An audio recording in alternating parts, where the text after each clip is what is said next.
online, and the best one chosen each week is shortlisted to win £100 every month.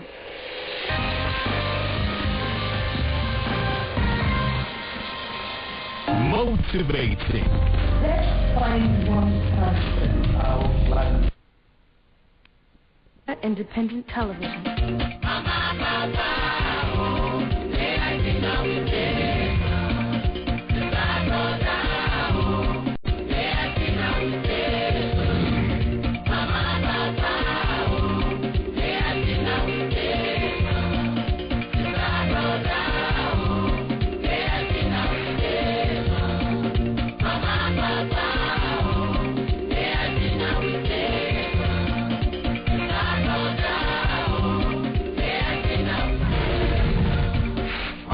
Independent television.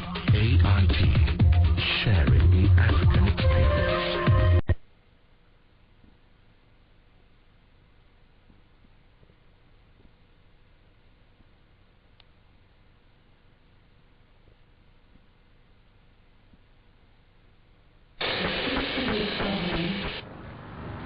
Of course she is. I wanted to avoid it. I thought of running away. You thought of me. What are you doing here? David! You want your gate man to stop me from entering your house?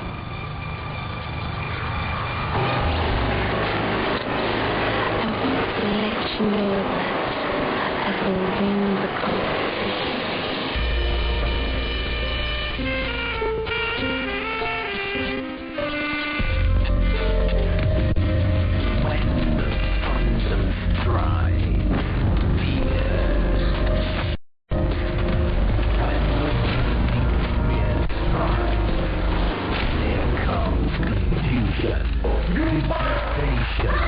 Deception, disbelief, love, and dismay.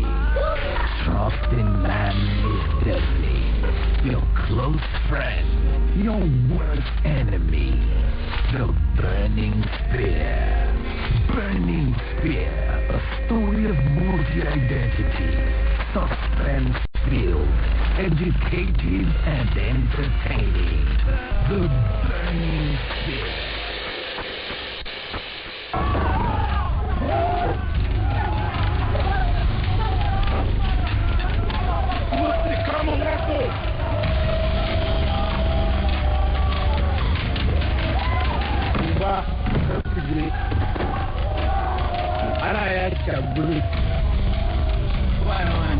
Nonsense nowhere. It's just a bunch of prejudices about the different communities, but nothing substantial about the cause of the conflict. It is becoming a spend.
Hello and welcome to Kaakaki B African Voice. We are reaching you live from Abuja, Nigeria. I am Adora Onyeche.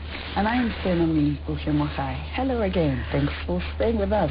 It's good to have you on this Monday edition of your best breakfast show, Kaakaki B African Voice. Well, it's the very first edition for the new working week, which begins today, Monday, May 7, 2012. How was your weekend, Tina? Oh, it was well, and yours? You look radiant. And you look sparkly. Yeah, we were supposed to have been somewhere away. Oh, yes. And we did tell our viewers that we're going to be reaching them live from the main city, Edo State. But unfortunately, the truck couldn't move us. Well said, babe. Well said. Well, anyway, let's save ourselves the argument. I'm pretty sure that for some fans of around the world, the leather game, the past weekend must have been one mixture of happiness and sadness all rolled in one. Well, fans of Chelsea football, I am here, and are still celebrating their FA Cup victory. But for fans of Rashid Yekini, the weekend must have been a gloomy one, following the death of the football legend last Friday. How did you take that news, Adora? Well, you know, consider that he's still the king of football. I think he'll be thoroughly missed. And I also think that he didn't die happy. For some reasons, I felt he died a poor man.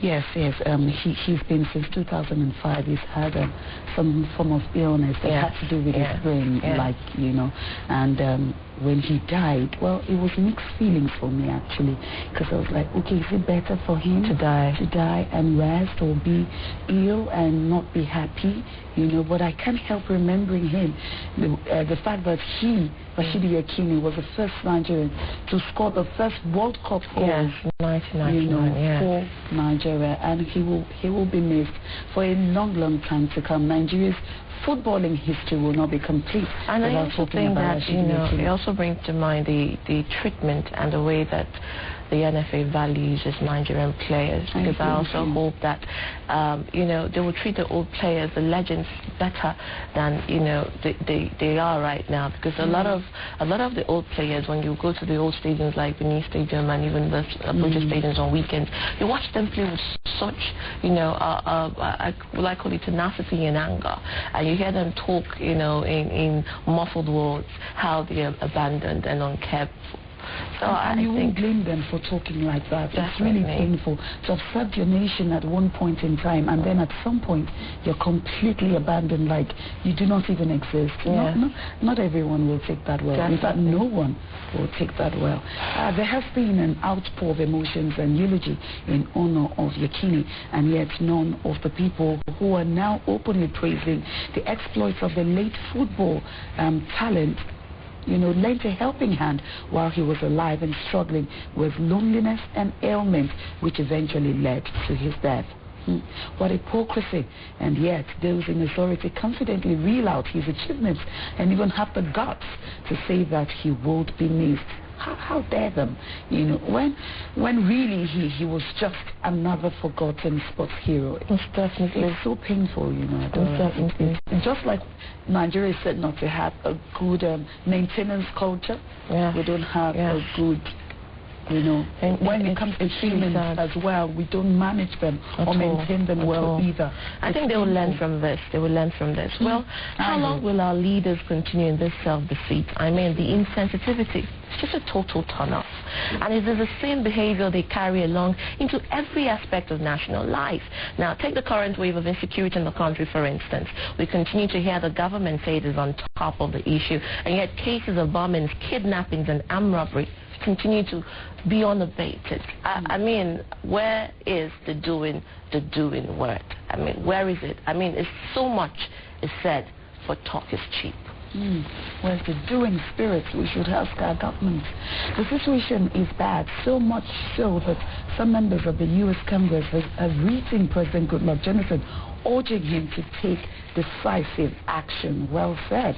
The congressman in the letter dated April 30th said, and I quote, "We respect Nigeria's sovereign rights to conduct her own internal affairs.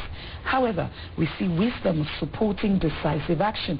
We believe that developing a comprehensive strategy of rooting out corruption at the highest levels of the Nigerian government, implementing economic development plans for your northern citizens, respecting the rule of law, and formulating counter-terrorism measures that complement the increased insecurity funding would be excellent steps to address the insurgency."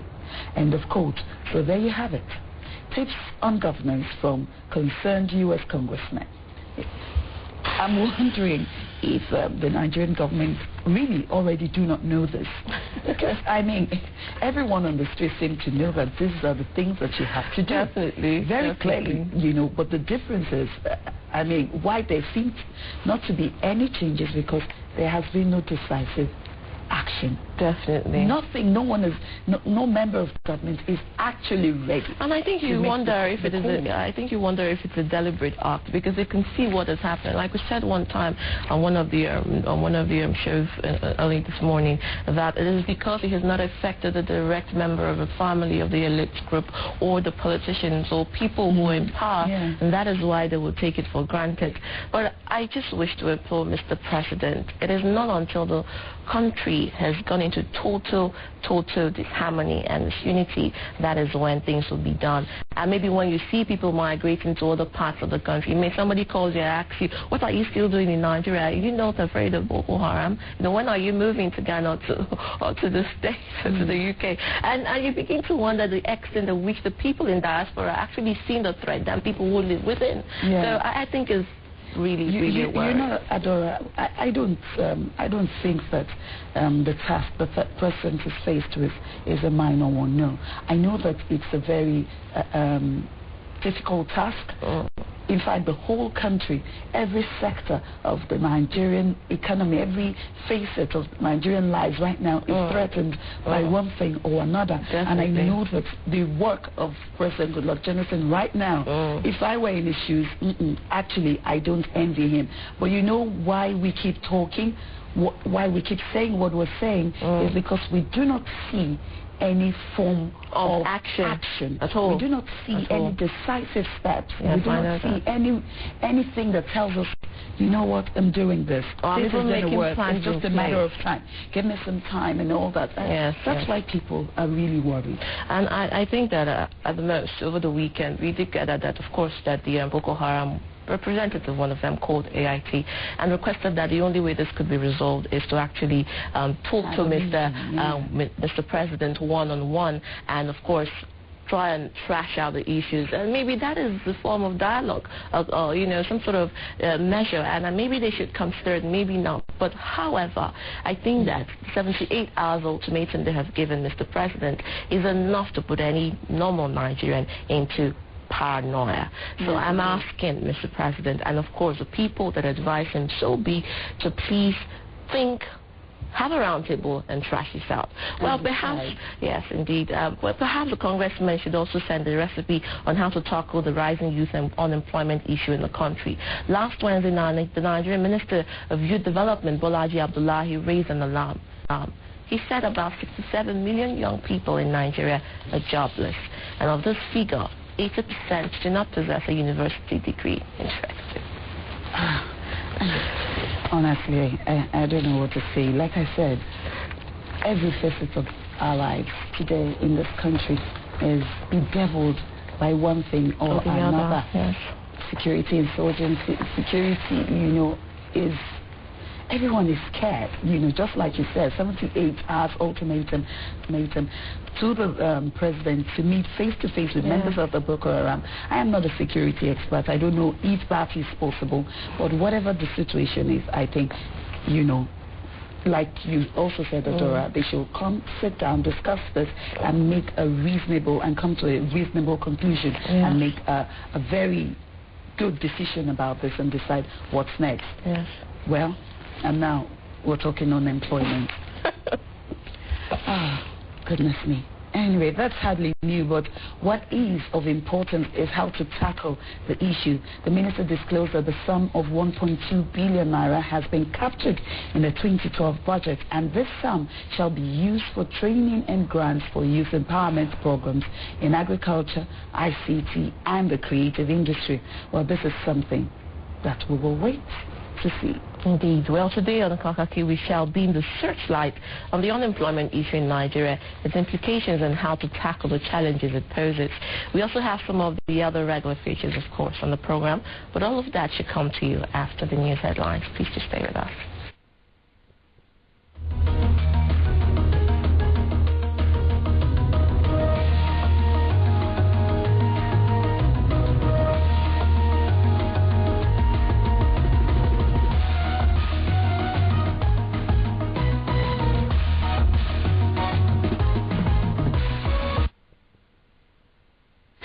Thanks for staying with us. French socialist François Hollande has won a clear victory in the country's presidential election. Hollande, who got an estimated 52% of votes in Sunday's runoff, said the French had chosen change. Admitting defeat, center-right incumbent Nicolas Sarkozy wished good luck to Hollande. Analysts say the vote has wide implications for the whole Eurozone. Hollande has vowed to rework a deal on government debt in member countries. Shortly after polls closed, French media published projections based on partial results, giving Hollande a lead of almost 4 points. Nicolas Sarkozy has conceded defeat in France's presidential elections, saying he called challenger François Hollande to wish him good luck as the country's new leader. Sarkozy thanked his supporters and said he did his best to win a second term despite widespread anger at his handling of the economy. Polling agency projections predicted that socialist Hollande will win the elections. Greek main polls early results in Greece parliamentary elections suggest two main parties have suffered democratic losses. With 35% of the votes counted, center-right New Democracy is the lead with 20.35%, down from 33.5% in 2009. Center-left PASOK is in third place with 14.10%, down from 43.9% in the last elections. Left-wing coalition Syriza is in second place with 15.79%. PASOK and New Democracy in coalition since last November were expected to lose support to anti-austerity parties.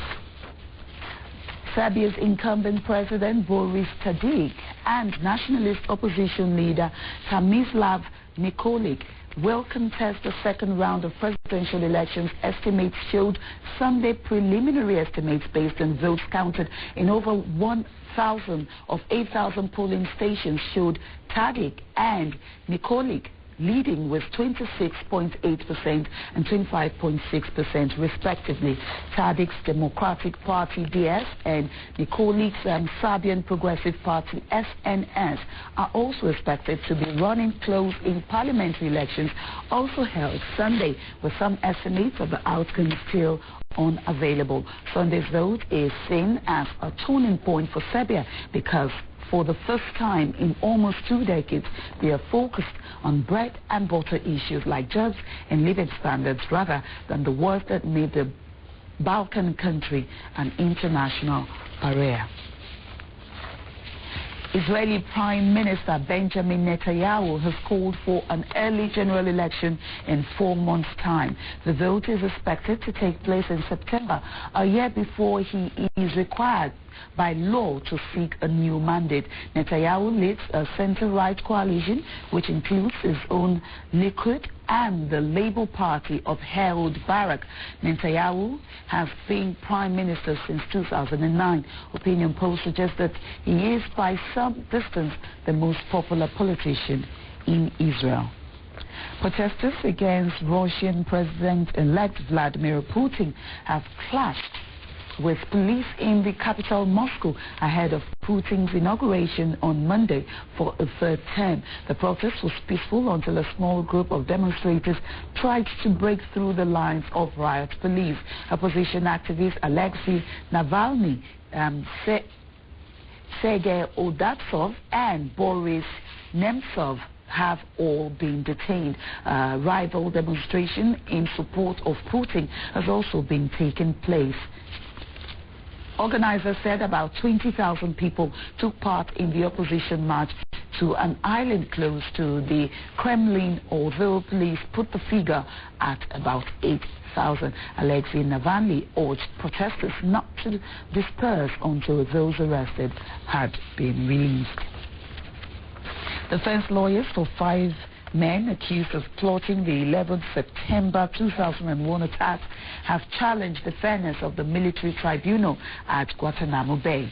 The defendants, who include the alleged mastermind of 9/11, Sheikh Mohammed were formally charged with murder and other offences. None of the defendants has yet entered a formal plea, and during the hearing they mostly remained silent. The men's lawyers say the court is censoring evidence of torture. The defense counsel at Guantanamo are a mix of military and civilian lawyers. At a joint news conference, they complained of what they called assembly line justice, protected by a veil of secret. Islamist fighters said to be linked to Al-Qaeda have destroyed the tomb of a local Muslim saint in the Malian town of Timbuktu. According to officials, the gunmen attacked the shrine and set it on fire, saying it was contrary to Islam. Tuareg rebels, Islamist fighters, took control of Timbuktu on heritage sites, a UN heritage site, after a military coup in March. UNESCO said the town's capture could endanger its outstanding architectural wonders. Residents said armed men from the Islamist group Ansar Deen threatened locals going to worship at the grave of Sidi Mohammed bin Ammar.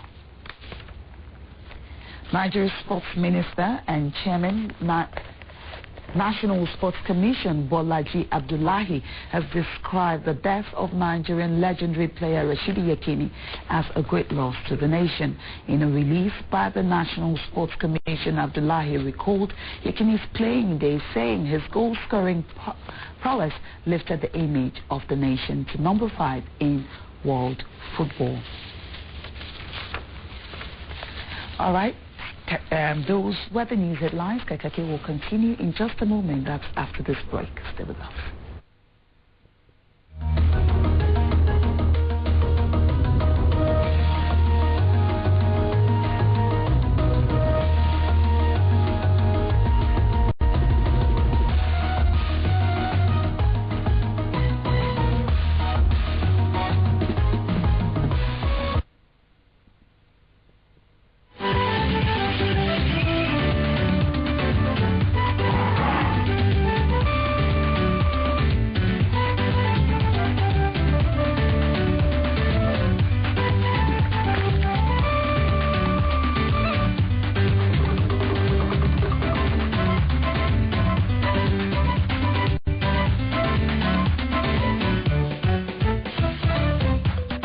Explore Africa.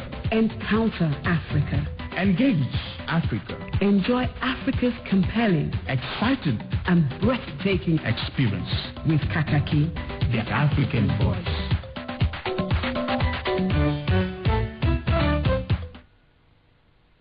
Well, very good morning to you. This is Kaakaki, the African voice, if you've just joined us. Well, we're going to tell you a bit of a history today. And, well, nothing too nice, but people wonder, because I know a lot of people don't like to listen to the story of the slave days. But the history of Africa can never be told without reference to the ugly era of slave trade. This was a time when Africans were forced out of their ancestral homes and sold out to far, far away Europe and America to work in the plantation of the white man. Some Africans till date said this as a crime against Africa that must be addressed in form of reparation, and while the light-hearted ones see it as a last phase of evolution. Evolution? Well, it is, however, pertinent to know that Africa is the only continent where the black race is dominant. What this entails is that wherever you see a black man, his root is in Africa. The reason for Africans being scattered all over the continent of the world cannot be far-fetched from the effects of slave trade. Indeed. Following the abolition of slave trade in 1850, most of the slaves never came back to Africa. The abolition, which was as a result of the resilient struggle of Africans, could never be forgotten. A day was therefore set aside to remember the exploitation, the struggle, and the lot of the Africans in the colonial era. The day is known as the Emancipation Day. In this report put together by Abolade Ishola, the spotlight is on the reasons why Nigeria, which is the biggest black nation, should join in commemorating the Emancipation Day. Let's join him and see what he brings us. Prior to the abolition of slave trade in 1850, West Africa was a safe harbor for European and American slave merchants. Slaves were brought to the coast and shipped from the Bight of Benin at the mouth of the River Volta to the Lagos channels known as Slave Coast. They journeyed on to Bight of Biafra to the slave trading points of Boni in the old Calabar. Many of the slaves came from what we call Yoruba land. So there is a strong link, and some of them returned. And in Lagos, you can still find what is called the Brazilian Quarter, which was built by the African returnees. Today, Brazil alone has about 50% of our nationals with African roots. The presence of Africa in Brazil is very strong in terms of our cultural traditions, and this marked profoundly the ethnic composition and the social landscape of Brazil. Until its abolition, slave trade was the mainstay of the European economy, especially in the mines, sugarcane, tobacco, cotton, and coffee plantations. The Emancipation Day, therefore, which connotes the post-slavery era, is observed by Africans and blacks all over the world. They colonized and also exploited us. So exploited by Europeans should be always remembered in the history. And so if such celebration is there, it is welcomed. It's important to remember the lessons of the past and to see what we can do now. The High Commissioner of Trinidad and Tobago in Nigeria, Yauma Obika, has asked Nigeria's House of Representatives to move for the observation of the abolition of Slave Trade Day in Nigeria. Nigeria joined the international observance of August 1st, because what we discovered that up till that time, the African continent does not observe the abolition of the enslavement of the brothers and sisters.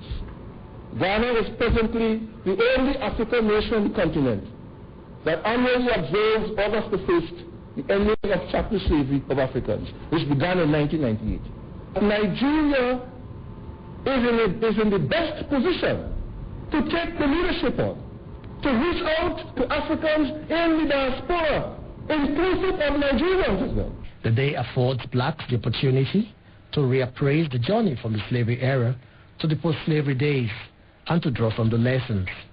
But Nigeria has not been participating in the event. And we hope that we can work with you to have this Emancipation Day in Nigeria and indeed all over Africa. I think this committee should work with the African Union to ensure that the AU sets aside August 1st every year as Emancipation Day for every African country, because this is something that will be beneficial to all of us, and we can, if we understand where we're coming from, we'll know where we're going to. It is something that we need to, as Africans, to adopt, because we need to really sit down as Africans to reflect, and we need to sit down as Africans to read books, to look into this emancipation issue. Let it be a guiding principle for people who are in leadership positions, because you need to know history for you to know where you're going to. If you don't look back in history and read what puts you, I know exactly what caused you to be where you are, you won't know where you're going. Obika, who championed the commemoration of Africa in diaspora, told the House Committee on Diaspora that Nigeria had yet to benefit from the African diaspora population, which reported over 500 million black people scattered all over the world. According to him, by sheer population and industry, Africans and their kinsmen in diaspora may soon rule the world if they coordinate their activities. This is an ideal opportunity for us to work together to address that. The House Committee on Diaspora is expected to push for Nigeria's participation in the Emancipation Day by coming up with a bill to that effect and pushing for the establishment of a Diaspora Commission.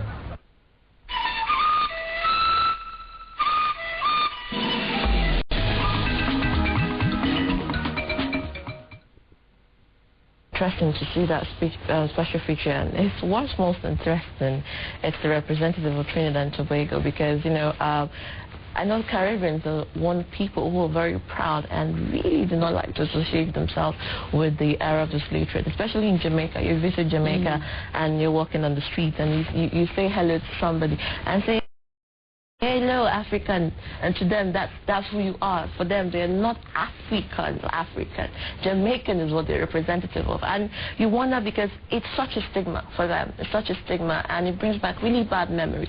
So for them, living in denial is the absolute way out. Unlike us in Nigeria, you know, we keep our artifacts, and of course in Badagry here we have great monuments of back in the days and the slaves. Of course, if you want to, I don't want to use the word relish. That is actually the opposite. It's exactly the opposite. But if you want to know, you know, what it was like in those days, Badagry is your best bet to go and see what our fellow brothers and sisters, our forefathers went through in the hands of the white men. You'll weep, trust me. You'll weep.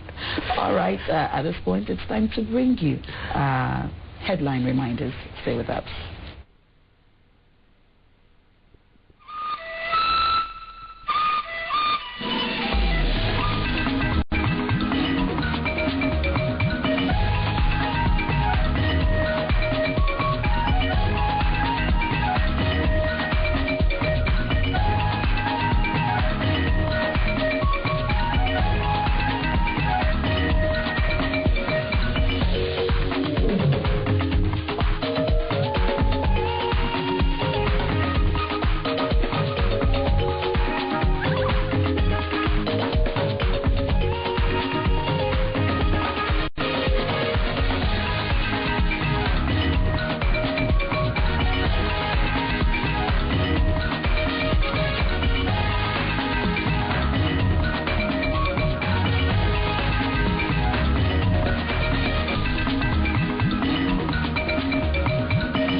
Very good morning to you. You're still on to Kaakaki, the African voice. Well, enough said about slavery and the glories. Like Salami would say, the word is not relish. I wonder the word to use. And, you know, to talk about, you just said something really spooky when you have to be under punishment, the padlock. Yeah, the wrist with the ankle. I saw some of those pictures just make you bend over, like really, like proof that you're an animal. And you know, the ankle, they chain the wrist to the ankle, and the person is bent over like this with little or no support. And when I saw that picture, I couldn't help but weep.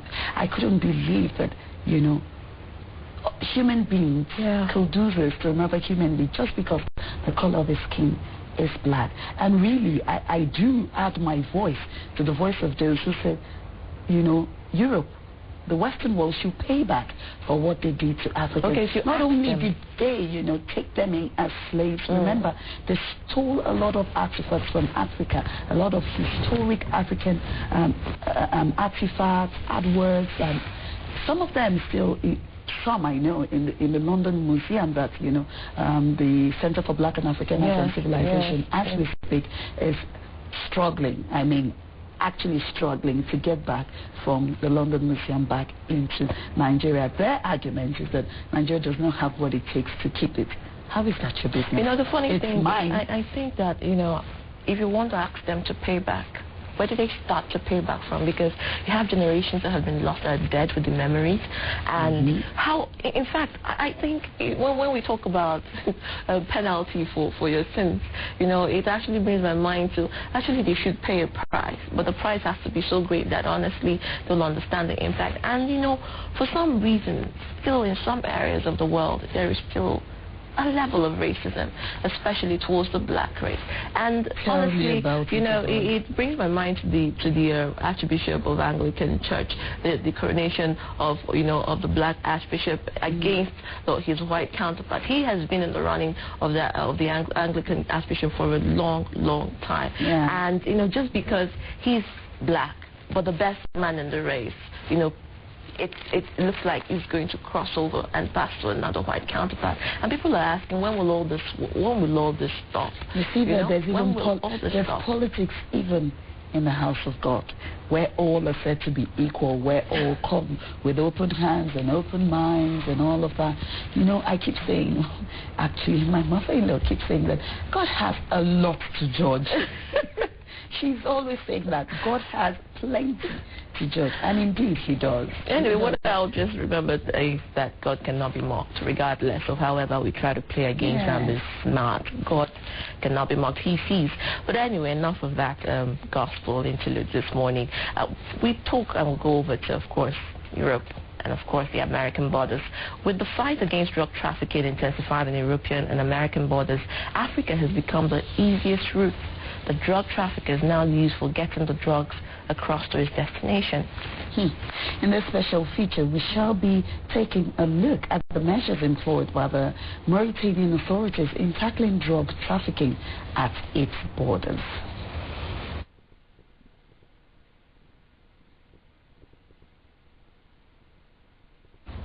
You know, when you look at drug trafficking and the implications, just recently in Lagos, you know, at the wharf, a Chinese importer-exporter was caught with almost, in fact, if I were to go by the tons of cocaine, he was found to have put, you know, importing generators and putting the cocaine in the tanks. So you would never have guessed that was a drug cartel. But anyway, enough of that. I think the special feature is up, and when we come back, we'll talk about all of the nemesis of drug trafficking. Stay with us.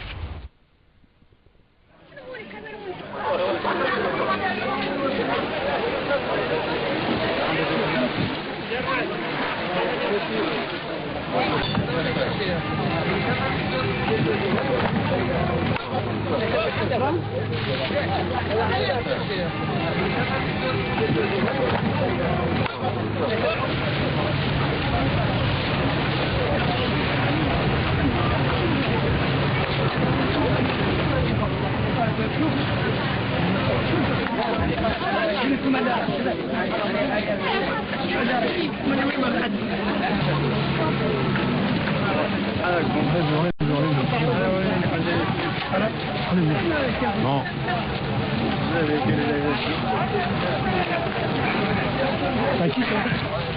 Ah, pas du tout. Il y a une odeur, mais c'est pas bon. Avec la chaîne, on peut faire beaucoup. C'est pas comme le contrôle personnellement. Parce qu'avec le chien, tu peux détecter facilement avec un temps court, mais avec les personnes, c'était tellement dur.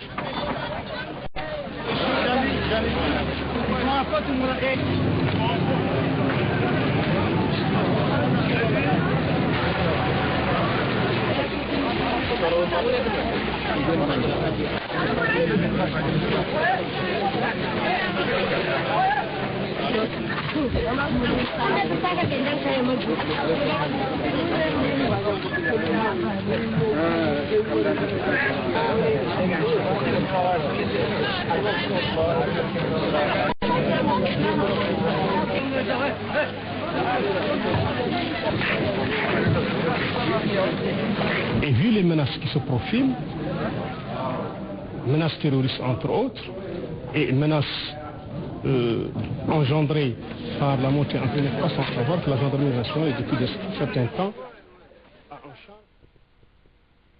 Well, it's interesting, that special feature. Honestly, it's a lot, because even when you look at the country, they don't have a lot of technical support or, you know, drug zeroing. But one thing they do have, however, Adora, is human capital. And they're taking, you know, advantage of that.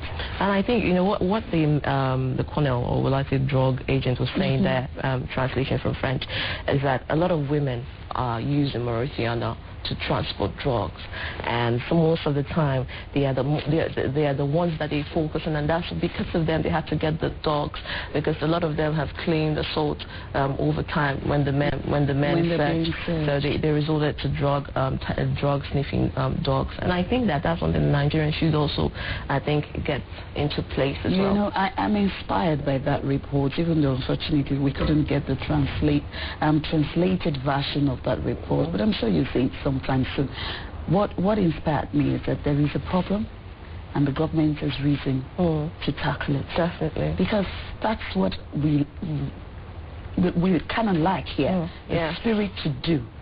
The spirit to do, because with every problem there is definitely a solution. We have the spirit to do, but we don't do. That's just the difference. I think we have the spirit to talk. I always say talk is cheap. Well, let's move over to sports now. For many years now, sport administrators in Nigeria lay more emphasis on football than other events considered as lesser-known sports. This next special feature identifies those sports that have won medals for the country at various international championships and how they can be accorded adequate attention. Let's take a look. Sports has always been an integral part of daily human activities. It is not only meant to keep the body fit, but can also serve as lucrative business for both the players and the state.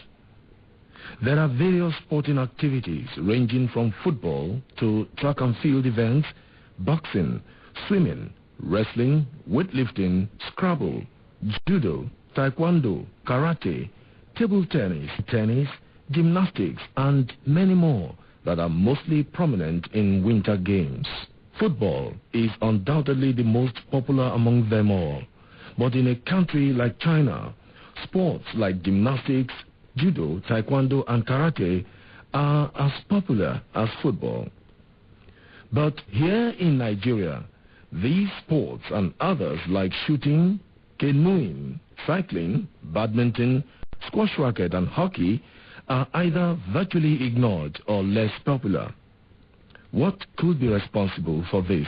The fact that football is a group game is not a sufficient reason for us to suppress other sports.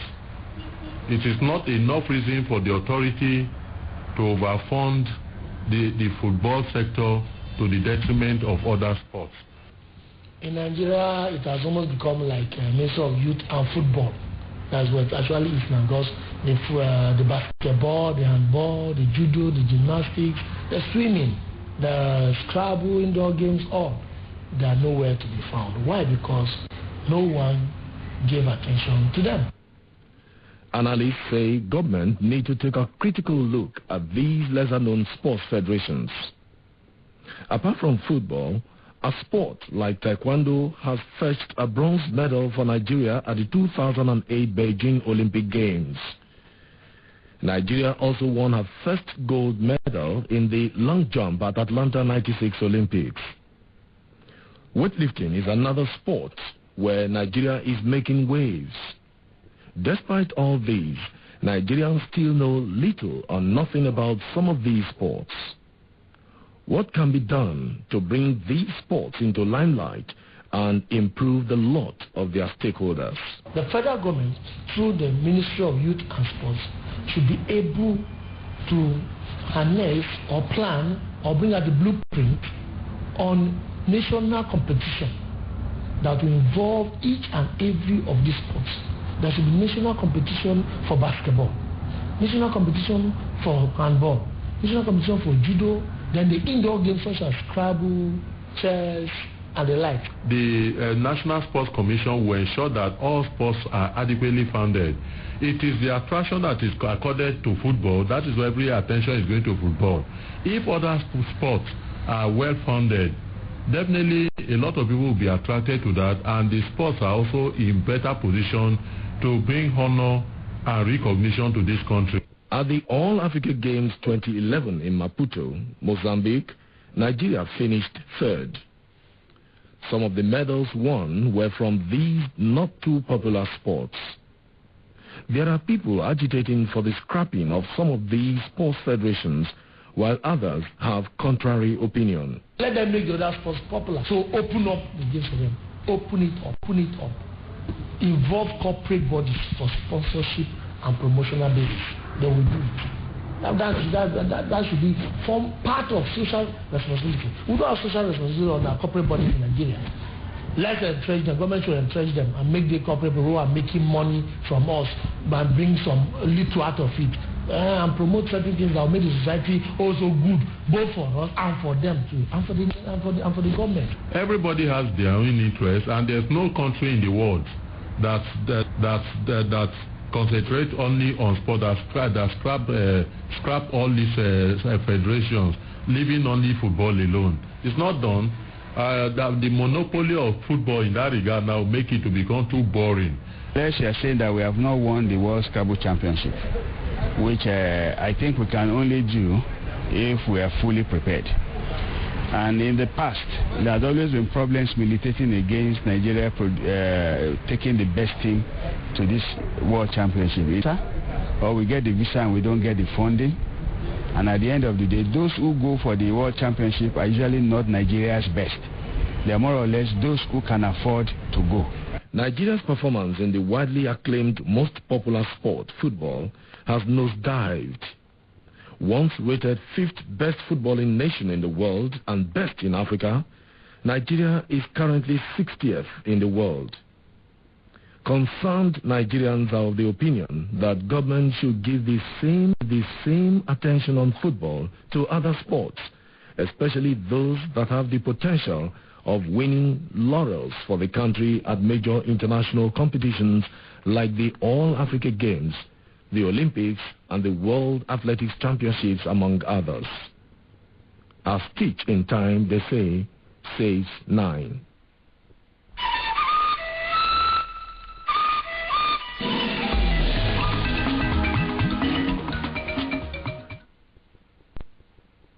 Interesting. A Stitch in time, do they say 9? Some say 12. you know, like one of the respondents said there, Adora, yes. You cannot, suppress every other sport or neglect every other sport and then concentrate on football. And I'm wondering, really, are they concentrating on football? Even the football has it made any sense? Yeah. The reporter just said that Nigeria has nosedived to 60th in the FIFA ranking in the world from number 5 to number 60. Now, I don't know how that is, because that's, well, as far as I'm concerned, looks like nothing is being done at all. That brings my mind, what sport actually is Nigeria good at the moment? What sport? Can we boast of any sport, both national and international hemisphere? Nigeria is good at football. I think the major problem with Nigerian football is, the mismanagement of the sport and the players. And the players. That's what I think. I believe Nigerians are also great athletes. The days of Mary Onyali, Falila Todukoya, and all these other great athletes, showed that indeed Nigeria has had and still have what it takes to be there, like this Olympics now, this 2012 Olympics in London. There is no reason why Nigeria should not win a gold in athletics. You know what amazes me is that even though it's Olympics and it's internationally acclaimed, a lot of the sportsmen representing Britain and America are Nigerian people, and it brings me to wonder, how we cannot appreciate our own, because those people probably left to study and never came back, or left to study and preferred, okay, the glory would be better. Probably even went there to train and then definitely. If you look at how Yakini has passed away, they would wonder, if I put my best into a sport for my homeland, this is probably how it ends. Because I remember I was going through an article that said the rise and fall of Rashidi Yakini, and that is no way at all to treat or to even address a Nigerian sports legend, soccer legend. So it's pathetic. Like you said, not just as an ex-international, but a legend.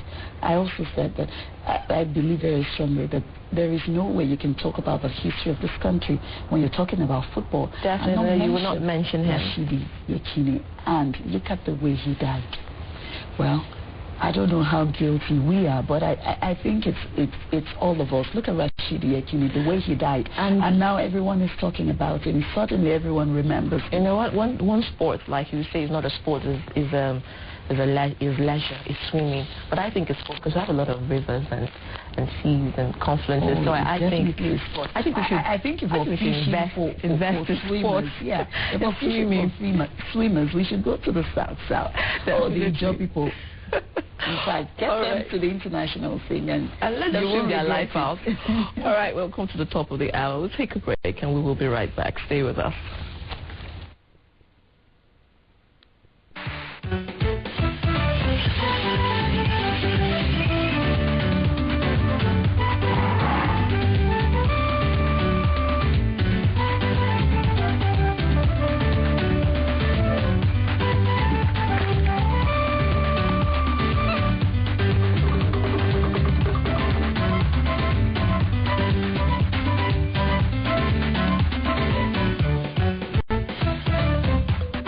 Explore Africa. Encounter Africa.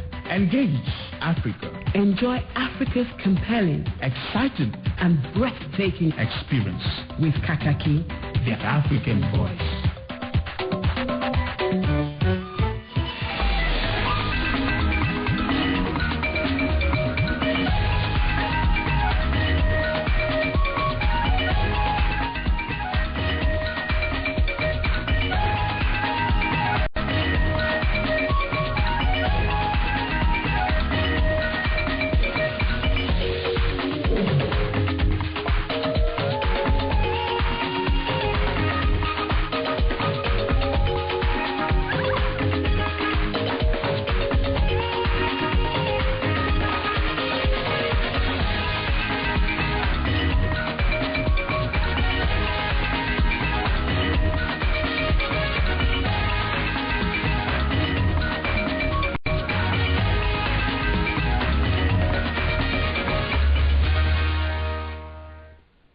Well, it's not yet time for Sina to fasten her seatbelt and go to inside Nigeria yet, so we will take another special feature and then we will take you right into what Nigeria has for you this morning. But this morning we're talking about malaria.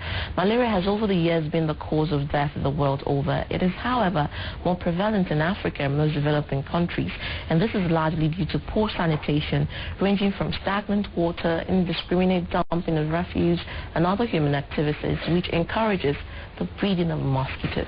Adora, it's made worse during the raining season. You know, you go around, take a look around. Like this morning I was driving down and while on my way to the office, and I couldn't help but notice the filth that was just all over the road, mostly because, you know, those who have cultivated the habit of pouring dirt into the gutters, into you know, the drainages, yes. During raining seasons, all of this dirt come out and pose a health hazard. I was actually like, goodness.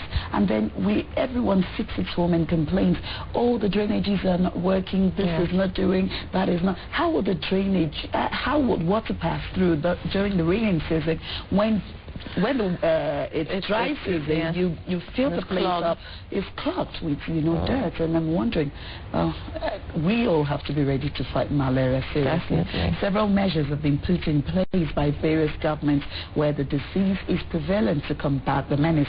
But is the fight yielding any result? This special feature shows a new dimension to combating this disease in Kenya, where the fight against malaria has been taken right to its roots. Let's go to Kenya and take a look.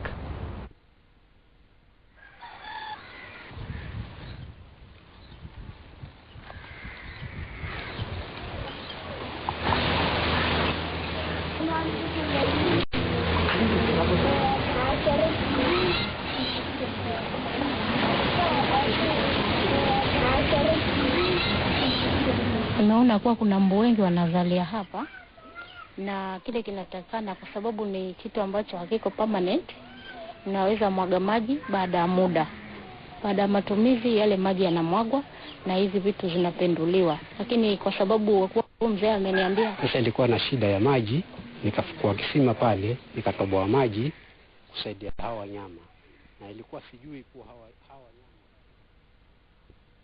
The only change you can make is the ones that you involve in. I think, like you said, if she hadn't been bitten by one or too many mosquitoes, she wouldn't have decided, you know what, enough mosquito bites and malaria, I've got to do it myself. Or even having your kids fall ill every now and then, just because, you know, of mosquitoes. The first thing you want to do is go around your environment, make sure it's clean, check for water, you know, water logs, you know, any little pond or whatever is growing at your backyard, beside you, even outside your compound. Just be careful, you know, to I think most of my worry is how Nigerians have referred to malaria as a cliche. You know, you have an ordinary headache, malaria is coming. Have you treated it? No, I don't have time. I've taken paracetamol. Don't blame them. Or you see somebody, you see somebody in the area, you ask them, are you okay? Say, I'm okay, just malaria. I have malaria. Just malaria. And you wonder, like, malaria is not bad enough for you to worry about. Malaria is as much as a threat to your health, to every other, like every other disease or sickness. I mean, people die of malaria. People die actually more of malaria. A threat to children between the ages of 0 and 5 years. Children in that age range are, you know, are susceptible to it more. To malaria more, and you keep wondering what parents are doing. That's why I said that the only change you can get is the one that you effect. You have to do something about it. I think NGOs should actually come into this. I mean, this is when you can come in power. But the truth is, the NGOs will not, you know, come to your houses, clean your environment for you. Enough. They don't know what to do. Okay, that's where we come in. We're telling you now that to curb the excesses of mosquitoes, because really mosquitoes have done quite enough damage. You know, you have to make sure that your environment is clean. Get rid of some people don't know. So we're trying to let you know. I'm telling you now that go around your house this morning, any water in the bucket that it's not clean or you haven't used in a while, get rid of it. Wet clothes, wet rags, dirt, or you have some bushes in Nigeria. I think they'll fill me on health tips. We're not doing a damn much work this morning. Oh, not yet, but anyway, we all have to be policemen when malaria is concerned. To be forewarned is to be forearmed. Top of the hour. We'll be right back after a segment. You are in such a hurry for the news this morning. It's not that hurry. I have a breaking news. Maybe I should just take it. It just got in now that actually there was a gun raid in Kaduna early this morning in Katong village, and the government went into households, not like the usual style that they do. Where is the safety of people? And started opening fire. Unfortunately for them, they were only able to enjoy a father and a son before the security agents were able to come in and actually do, and they ran into the bush.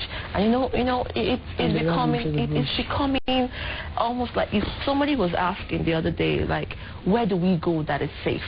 How do you watch your back? Who watches your back for you?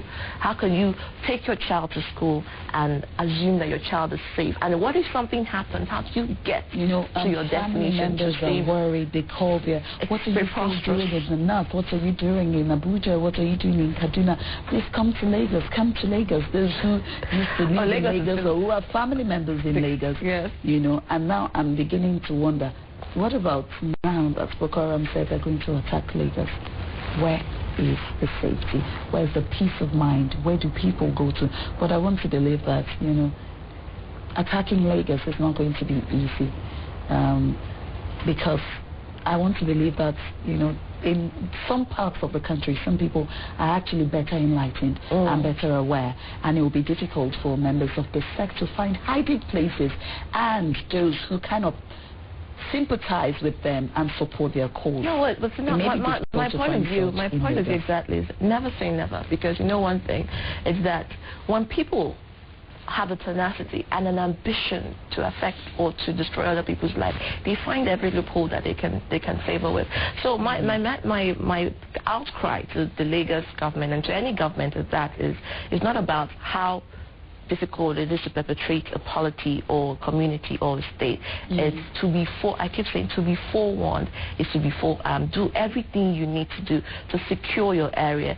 Put the people on point. Let them be on guard. And then maybe you could start to employ the use of security dogs to sniff out, people who are carrying explosives or IEDs. Without, making everyone around you paranoid, just a safety consciousness, imbibing a safety consciousness in most people around you is just the best way. And everyone has to be at alert. Every security expert I know has said that, the indigents, the people, must open their eyes, watch out for irregular activities. People who do not live in your neighborhood, but for some strange reasons, they're looking around, doing nothing productive. Then you should make a call to security agents. And even for some inhabitants who this is not to actually find, or make any racial comments. People who are non-Nigerians, who their activities are undefined, and you cannot thoroughly say they are legit or legitimate. You have to actually be careful and be aware of the environment, because it's up to you to actually preach peace, and you can only preach peace by being careful. And I was listening to that phone call allegedly made by, because they made a call to AIT and said the person that called said he's the leader of Boko Haram set, or one of the leaders. There is no way of verifying that, and that was in our news. And I listened to that voice, it didn't sound like a Nigerian. That's my own take. I listened closely. There's a way that people who are from the French-speaking part of Africa talk. When you speak French a lot and you're speaking English, there's always this pause. Yes, I could be wrong. That's why I said. Because you could be a Nigerian who has immigrated to a French-speaking origin, or maybe even just an African. That is not a Nigerian. We have said so many times that there's a likelihood of that. Okay. All right. Finally, now, we have to take a break, and we'll be right back.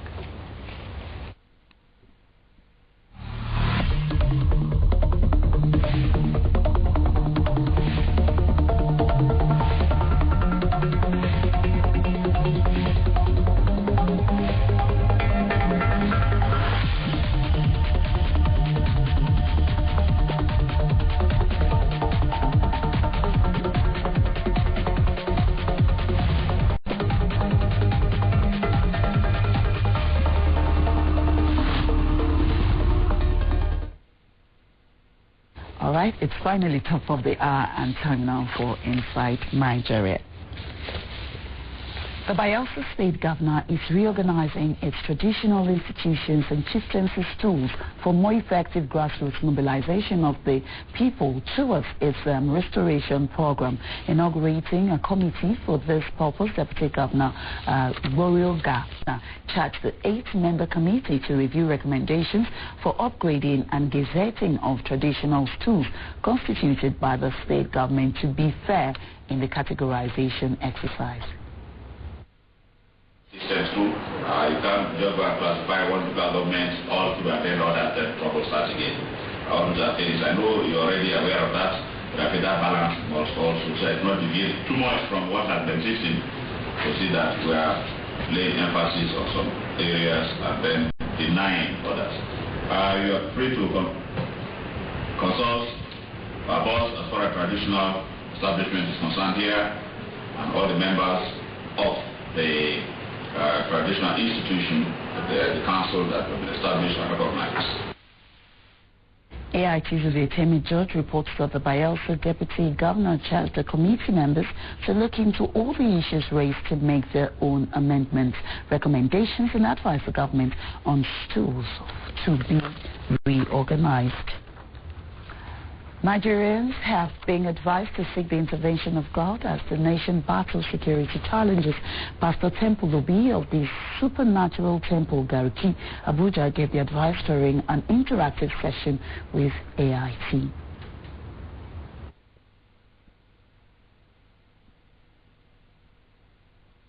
A lot of things have gone wrong in this country, and in the issue of corruption, which is a major disease in this country, and it has not only government, it goes down to every level of, it has permeated to every level of existence.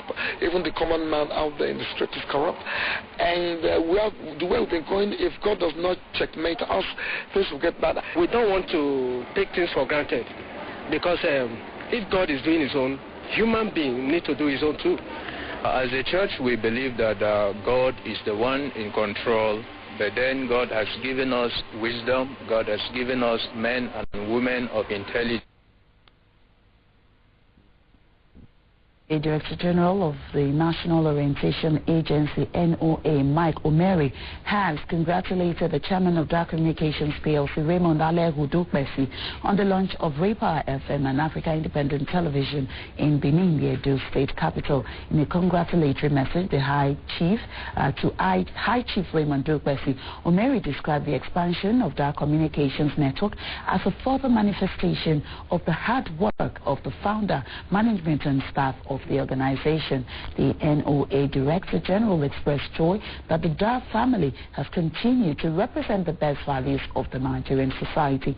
He reminded Dukbesi of the strategic role Dar Communications has played in the strengthening of Nigeria's democracy and charged management and staff to continue to uphold such patriotic duties. Report from Kano, northwest Nigeria, says 4 suspected Boko Haram members have been killed and several others arrested by men of the Joint Task Force JTF in Kano in the early hours of Sunday during a raid at their hideout at the eastern bypass along Ring Road. The report adds that some explosives and ammunition were recovered during the operation that lasted several hours. The JTF spokesperson, Ikedi Weha, confirmed the developments to newsmen. Sports Minister and Chairman, National Sports Commission, Bolaji Abdullahi, has described the death of Nigerian legendary player Rashidi Yekini as a great loss to the nation. In a release by the National Sports Commission, Bolaji Abdullahi recalled Yekini's playing days, saying his goal-scoring prowess lifted the image of the nation to number 5 in the world. In world football, the sports minister then appealed to current Super Eagles and other Nigerian youths to emulate the discipline, hard work and patriotism exhibited by the first Nigerian player to win Africa Footballer Award in 1993. All right, that's Inside Nigeria. Kaakaki continues in a moment. When we come back, it will be time for our interview segment. Stay with us.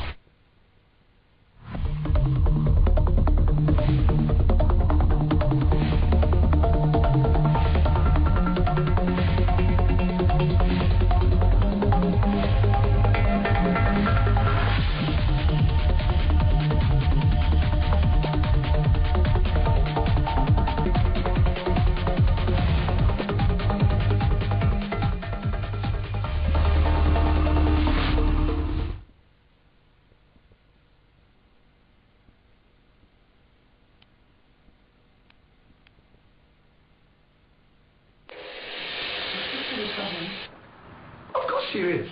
I wanted to avoid it, but I thought of running away. You thought of me? What are you doing here? David! You want your game man to stop me from entering your house? I want to let you know that I will win the competition.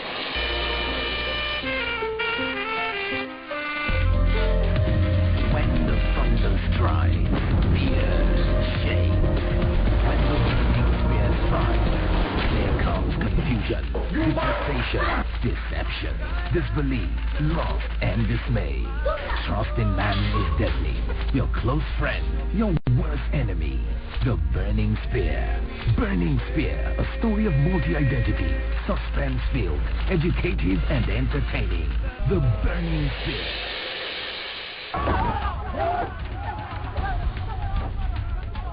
Come on, let's go.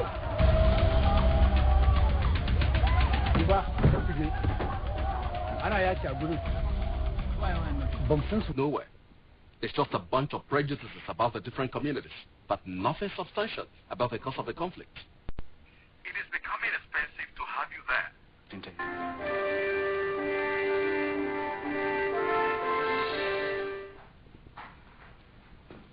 If it was you that lost your brother, would you do it? Family ties, a thorn in the flesh. To be seeing my daughter every day is not small money. Your daughter, when he's concerned, my pocket is never afraid. Oh, well, I will do everything. And then I Guys, yeah, I don't like anything that has to do with Charles. Like, come, you be like say hungry, never why are you rich, Abby? You know nothing about football, so there is no point again. Organize your come another your body. This one not the problem. Oh, well, see, baby, it's not my money.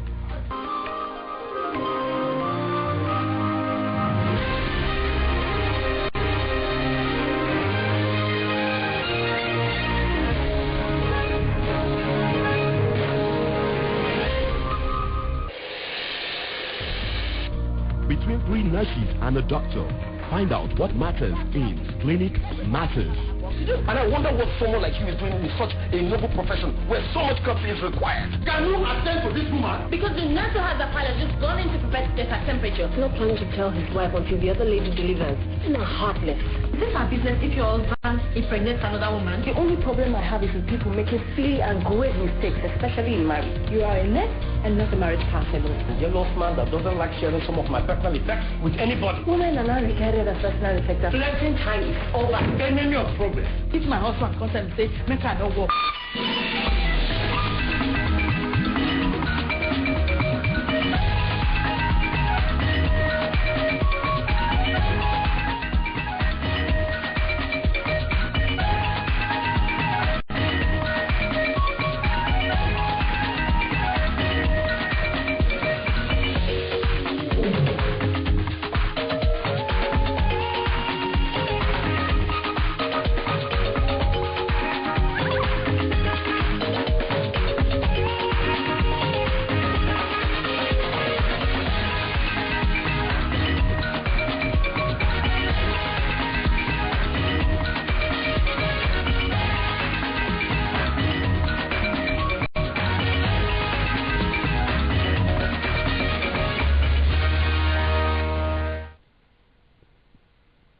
Very good morning to you. This is Kaakaki B, African Voice, and it's now time where we go into our interview segment for this morning.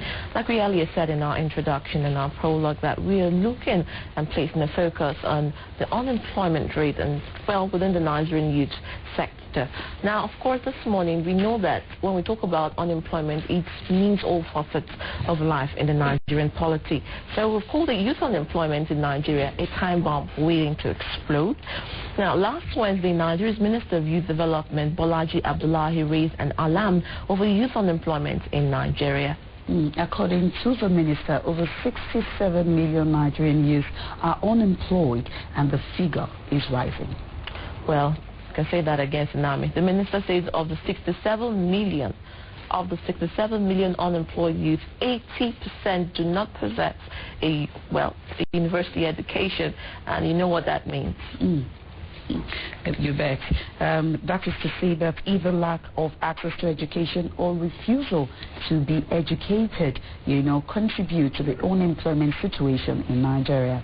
Well, Tsunami, that may be true, actually. But there are challenges, of course.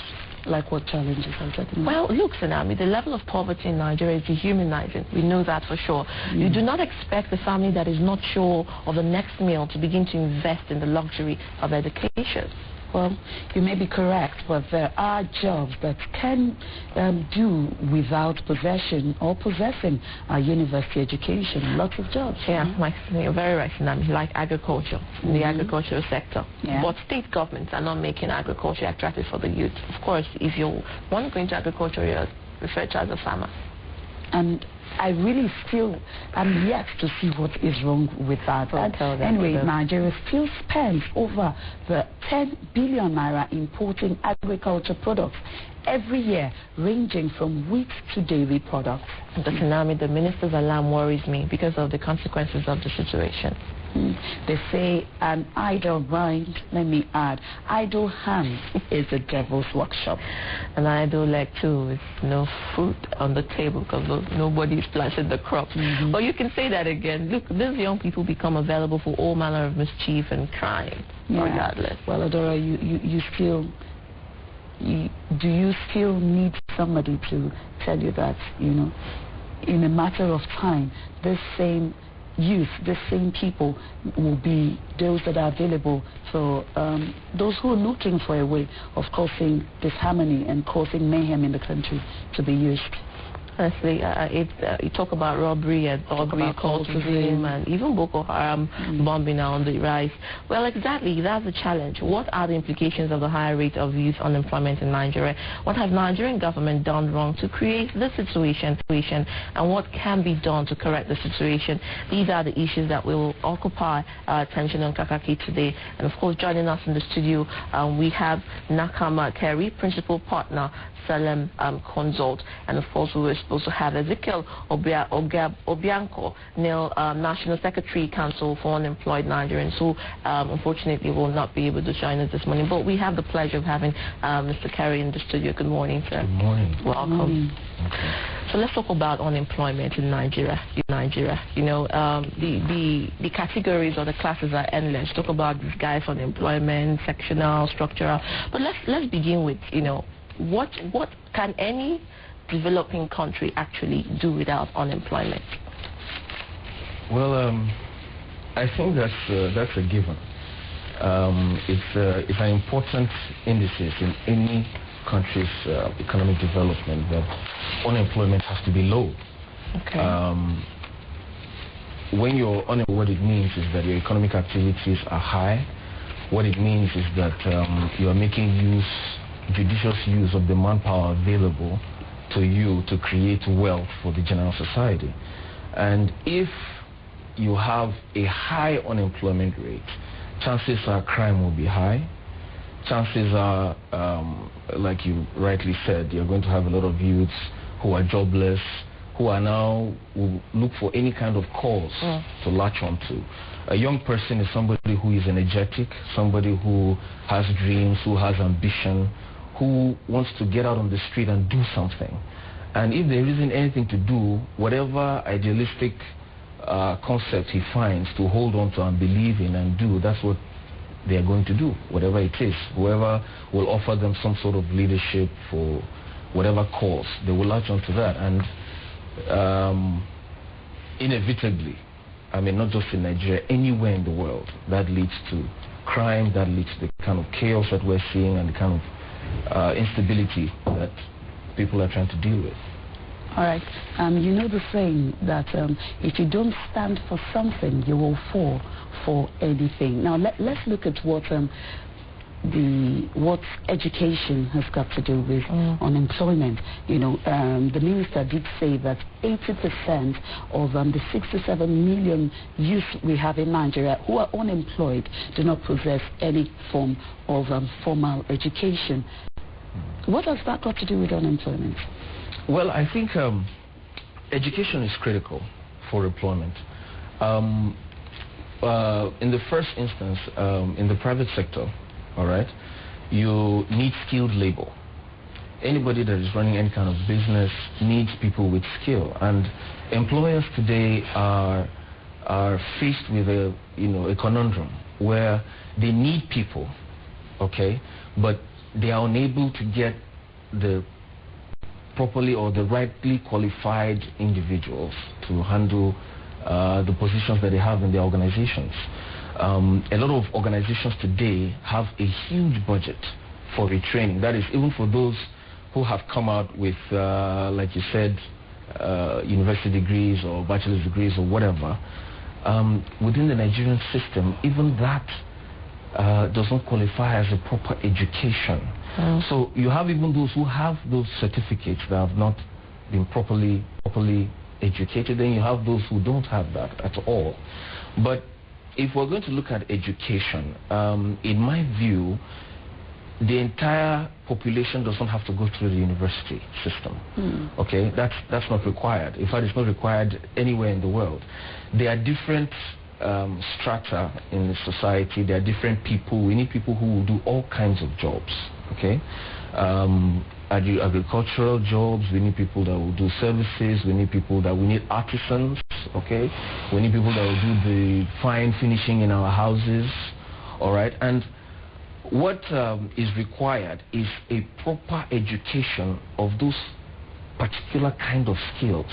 All right, so okay. Skill acquisition. Skill acquisition, than, yes, skill acquisition. University. Exactly. And I would also want to encourage that public officials, all right, and people who make a call or make statements about education, to de-emphasize the issue of university education. Okay, not everybody has to have a university degree. That's why you have some of the polytechnics there. They're supposed to give you some technical skills, all right? And I'm sure there are a number of technical schools around the country, organized by the ITF, some organized by Shell, some various organizations have put up technical schools. But then again, still talking about, education and employment. Not too long ago, a few months back, the Manufacturers Association of Nigeria, cried out that Nigerian university graduates today they have become unemployable because almost 70 to 80% of them cannot defend the certificate for which they possess, their BSc, their masters. They cannot be defended. So even where they're educated in Nigeria, there's still a challenge. Yeah, you see, I'm a trained mathematician. Okay, that's my first degree. And as a student, one of the things that, in answering your question, one of the things that I used to hear a lot of students ask is, what am I going to do with this? Okay? If I graduate, how am I going to use this? What relevance is this to me when I'm to earn a living? Okay? Now, there are a lot of things that we do in Nigeria that for me is sort of putting the cart before the horse. Okay? Education, you don't just come up with a course, come up with an idea, whether it's engineering, whether it's law, whatever it is, without a corresponding need in society or creating that need in society. Okay? Universities anywhere else in the world are engine rooms for ideas to advance innovative concepts, technologies within their society. All right? Now, if there's a need in society, somebody comes up and studies the issue, all right, provides a solution, then can go into a university or an educational institution and set up and say, look, we need to train people to be able to handle this at various aspects of our society. So when you say Nigerian students come out and they are not employable, okay, it's because there's no correlation between what they're learning and what obtains within our society. And there needs to be that, okay? We have university institutions abroad are sponsored. A lot of departments are sponsored by companies, all right, like pharmaceutical sciences, gene therapy, biomedical research. Okay, these are sponsored by companies who make profits from those kinds of research, from those kinds of products. All right, so there's a correlation between what they're learning and the industries that exist within that society. So you need that. We need industries. We need economic development, as it were, to drive education. Someone will say it's a chicken and egg thing.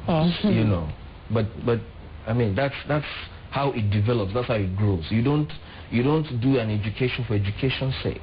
Okay. There's something that you are coming out to meet. There's a problem that you're trying to solve. There's Okay, let me take you back a little. You've spoken about education, you spoke about skill acquisition, and you've also spoken about how, going to school does not necessarily have to actually make you employable.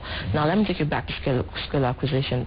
Now, compare Nigeria to Mexico, Cuba, or United Kingdom, for instance, where they have councils. Stratford Council, Walthamstow Council, Berkshire Council, which is actually created for the indigenes of that community, say the Newham community. They offer skill acquisition courses. And after that, they follow up on every student and actually make sure that they have deployed their knowledge and what they have studied into active, creative work. But in Nigeria, let's look at Nigeria, for instance. Nigeria, we can hardly boast of any local government who actively goes out there to create skill acquisition centers for their community. And if we have to tackle the rate of unemployment in the Nigerian society, we have to start from the grassroots. So how can that challenge be bridged?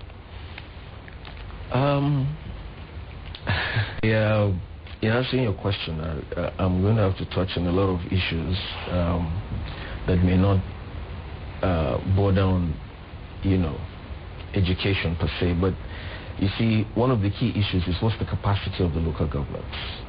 Okay, do they have the ability to do what you're saying? There's an ongoing debate about the local governments getting their funds directly, from the federal coffers rather than going through the state government. Our society has been built in such a way that we've hardly developed a system that gives the Nigerian citizen initiative. Okay? Everything is at the behest of the federal government. All right?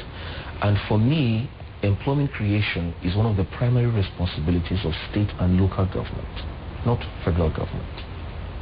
All right? Employment is a function of economic activity. It cannot be solely responsible for the economic activities in the entire country. They can be responsible for stimulating all of that. It's simply not possible. Try as they might, whatever kinds of programs you can come up with. And I mean, I've encountered a lot. There are a lot of initiatives, a lot of offerings that the federal government has put in place. In fact, even funding, all right, for entrepreneurs, for investments, for business people. But it just won't get to the grassroots like you're saying, okay? The people who can get to the grassroots are the state governments and the local governments. They are the ones who need to, first of all, stimulate economic activity. And then because they are put there by their own people, they are also responsible for ensuring that their people are benefiting from those economic activities, i.e. being the business owners, being properly qualified, okay, to run those businesses and offer whatever support services those businesses require. All right. When you talk about agriculture, what is the local government doing for agriculture? I remember when I was a kid, there was a time my dad felt I was, too pampered. I was a city boy, so he sent me to my grandmother to go and spend a whole day. You'll get that. Okay, and my grandma would grab me 5 a.m. in the morning and would go to the farm. She had planted cotton, and we went to harvest cotton. And I remember when you have harvested the cotton, you put it, she gives us our wrappers, we pack it, and then we go back into the village center. There were the local government officials there who would weigh what we had harvested, all right, and pay her for it. Okay, so she wasn't worried about distribution. She wasn't worried about getting a market for her products, all right. The local government had provided a system that made it easy for her to produce and to sell and to earn an income. And all she had to do was plant and harvest. All she had to do was plant. And then you had extension workers who were there to support her with technical information about the kind of fertilizer to use, about how to prepare the farm. Okay? So these are things that are the responsibilities of local governments and state governments. Okay? So skill acquisition, we still have an idea of a formal education setting. It doesn't have to be that. Okay, there are so many skills that can be taught on an ad hoc level, all right, and so many ways of deploying that information. We don't have to have white elephant projects of building new universities or building new schools or creating unnecessary overheads. Okay, there's an easier way to do it. Let me just put it Still talking. Sorry, Senator, just before you ask the question, something just came to me. Yeah. Still on urbanization and agriculture, coming from your story. Right. A lot of people think going to the city is the way to employment, especially those in the village who have it all at their beck and call. So what can the government actually do, especially if you say it starts from the local government, to create an awareness that you are your workforce within your community? Yeah, that I think for me, the rural-urban migration is one of the key issues that bloats our unemployment statistics. Okay, you have everybody assumes that getting a job or earning money means a white-collar job. All right, means coming and working in an office, working in a corporate environment in the city, but that's not necessarily the case. All right, we have a lot of Nigerians today, you know. Just that their percentage is small, but we actually have them, okay, who farm. We have those who mine, okay. We have those who offer services and all kinds of things at the rural level. The way to stem the migration, okay,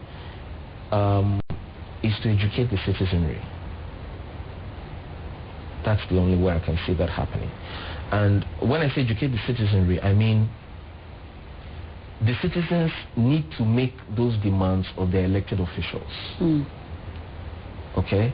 And our system of governance in Nigeria, unfortunately, is where, especially at the grassroots level, elected officials come, you know, they give out money, they give out scholarships, and the people hail them, and they leave. Okay? Nothing sustainable. Nothing developmental, all right? Give them fish, but don't teach them how to fish. Exactly. All right. But you need, the citizens need to demand. I'm not against anybody collecting money from anybody, all right? If you collect the money, fine. But know that you deserve more than the money. When you collect it, then say thank you very much, you know, give your wife, let her take it home. Then you face him again and say, but to school, what are they going to do when they graduate? Okay, or I have a young boy in 5 years' time, he's going to start looking for a job. What are you going to do for him? All right, these are the things that citizens need to demand. It's because that demand is non-existent, it's not made. So everybody sees, for example, politics, okay, as a way out. Every human being needs a sense of significance. They need to survive. They need to feel a certain level of pride in providing for their family and holding their head up high in society, okay? And unfortunately, with the exception of maybe, and I'm saying this authoritatively, with cities like maybe Port Harcourt, maybe Aba, Enugu, maybe Abuja, Lagos, and maybe Calabar, all right? Most of the cities, okay, and maybe Kano, you know, commercial cities in Nigeria. All right, most of the cities in Nigeria are what we call civil service towns. All right, now employment statistics are simply measured by the employable population. All right, maybe ages 15 to maybe 60. All right, those that are unemployed within that category are the percentage that, you know, we call them unemployment statistics. In a lot of civil service towns, you have, among those that are employable, 80% are employed by the government.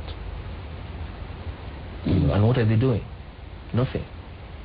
They go to the office, they sit down, push a file, you know, and that's it. And unfortunately, that seems to be the idea of employment, generating employment for us. But that can't be it. You need to create a private sector, even within your village, even within your state. Productivity has to be seen. Yes, and this is the issue. We need elected officials, the governors, the members of the state assembly, all right, the local government chairman. It is their job to stimulate economic activity within their areas of responsibility. You know, they have to do that. They have to be the ones to All right, Mr. Kerry, before I ask you my next question, just to tell our viewers that the phone lines are now open. You can call us on 09-7809-477. The number again, 09-7809-477. All right, Kerry, I am curious now. We'll talk about agriculture now. Many say the agriculture sector holds potential for massive unemployment in this country. Now, yet the agricultural sector is a sector where you don't see a lot of youth. And I'm wondering what is the cause for it, because some people feel most youth today want white-collar jobs. I can go to the university and then go soil my hands in mud and all of that. But the situation Nigeria has found itself right now, when you have more educated farmers, the agricultural sector in Nigeria will be able to go back in the days, time was when, Nigeria relied only on its agricultural produce, and that can happen again. So what is wrong? Why do people think that being a farmer is not an honorable, so to speak, form of profession? I think that is a function of our value system. There are a number of professions, probably all over the world, but here in particular, that we look down on, okay? Teachers, farmers, all right? And it's just an unfortunate result of the pattern in which our society has evolved. But the issue is, like I said again, awareness, education, all right? We need to get people to realize that the significance, the incomes that you're looking for, you can actually get in any other sector you decide to apply, so especially in agriculture, okay? Oil and gas is not the only thing you will do and make money. Working in a bank is not the only thing that you will do and make money, okay? 419 is not the only thing you will do and make money. It's not an option. No, unfortunately, you have... It has become an option. Nigerians are that jaded or hardened. They really don't care anymore, okay? And so you have to say that you can legitimately earn a living, okay, and be a respectable member of your society being a farmer. Like I told you, I graduated BSc Mathematics, okay? And I remember when I was doing my course, someone asked me what I was in university, and I told them, you want to be a teacher? And because that is our perception, all right? Our idea is that teachers are not respected in society because they don't have money, because they don't have that kind of income levels, all right, of people that we celebrate in our society. Okay, before you go on, Kerry, tell us, what do you do now? I'm a consultant. You're a consultant. Yes, I'm a financial consultant, actually. Okay. Yeah. Okay, so for those who want to go, who want to be statisticians. well, let me just give an example now. What mathematicians do, okay, is called problem solving, okay?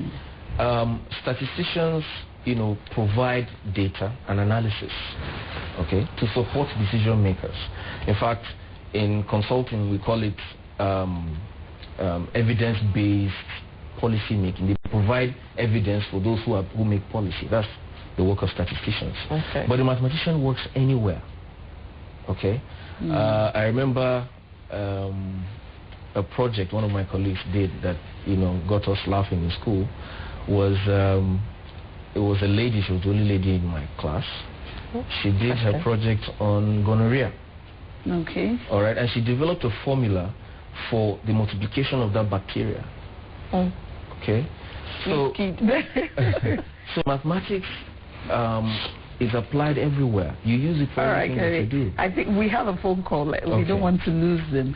Sam is calling in from Abuja. Good morning, Sam. Good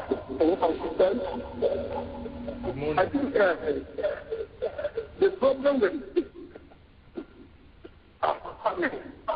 only problem when they are campaigning. The volume of the television set so that we can hear you quite clear. At the moment,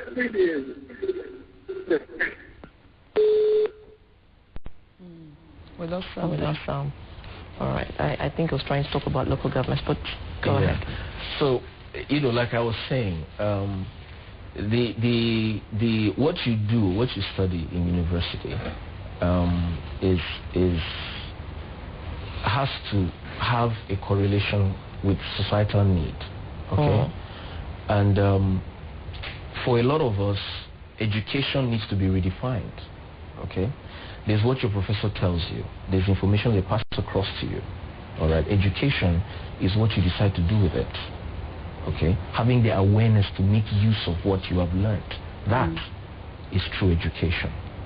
Okay, otherwise you're just a sponge absorbing material. And like a friend of mine says, you go to the supermarket and you do your shopping and you leave with the receipts and leave the goods in the shop. That's what happens a lot of times. Okay, so once, it's the responsibility of the private sector and the public sector, government and businesses, to create economic activity that makes a demand on our educational institutions. Without that, the system remains as is, unfortunately. And still on educational institutes, like they say, charity begins at home, and most of us, let's say the older generation, well, not that old, were told that, being a doctor, being a lawyer, the white-collar jobs where you have titles was more of a commendation than you studying to be a carpenter or even a nurse. But okay, we have a caller first, and we'll take Nelson from Abuja before I go on with our question. Good morning, Nelson. Hello. Hello. Good morning, Nelson. Hello. Hello. Hello. Can we have your contributions? Hello. We can hear you, Nelson. Just go on with your contribution. Yeah, I'm calling from Abuja. Thanks for calling in, Nelson. I want to talk on youth unemployment in Nigeria. Please go ahead. So one of the problems we are facing here in Nigeria is everybody is looking on white-collar jobs. And white-collar jobs are not available in Nigeria. So long as I know, white-collar jobs are not available in Nigeria. And some persons want to become an entrepreneur. And entrepreneurship needs money, capital. And the capital base is not there. How can we get this capital to become an entrepreneur? It's by borrowing. You took the question right out of my mouth. In fact, I said white-collar jobs are the way to go, but there are no white-collar jobs, so what do they do? That was his question. Well, a word that has been bandied about in Nigeria for a very long time now is entrepreneurship. Okay, and when people say entrepreneurship, they mean you go out and you start your own business. Okay, now it is a global statistic, not in Nigeria alone, that 98% of startup businesses fail within the first 4 years. Sure. Okay, and again, even for you to be an entrepreneur, all right, in the business sense, okay, means that you have to have the right skill, you have to have the right information to start your business and actually succeed at it. What you have is a lot of people are not properly trained.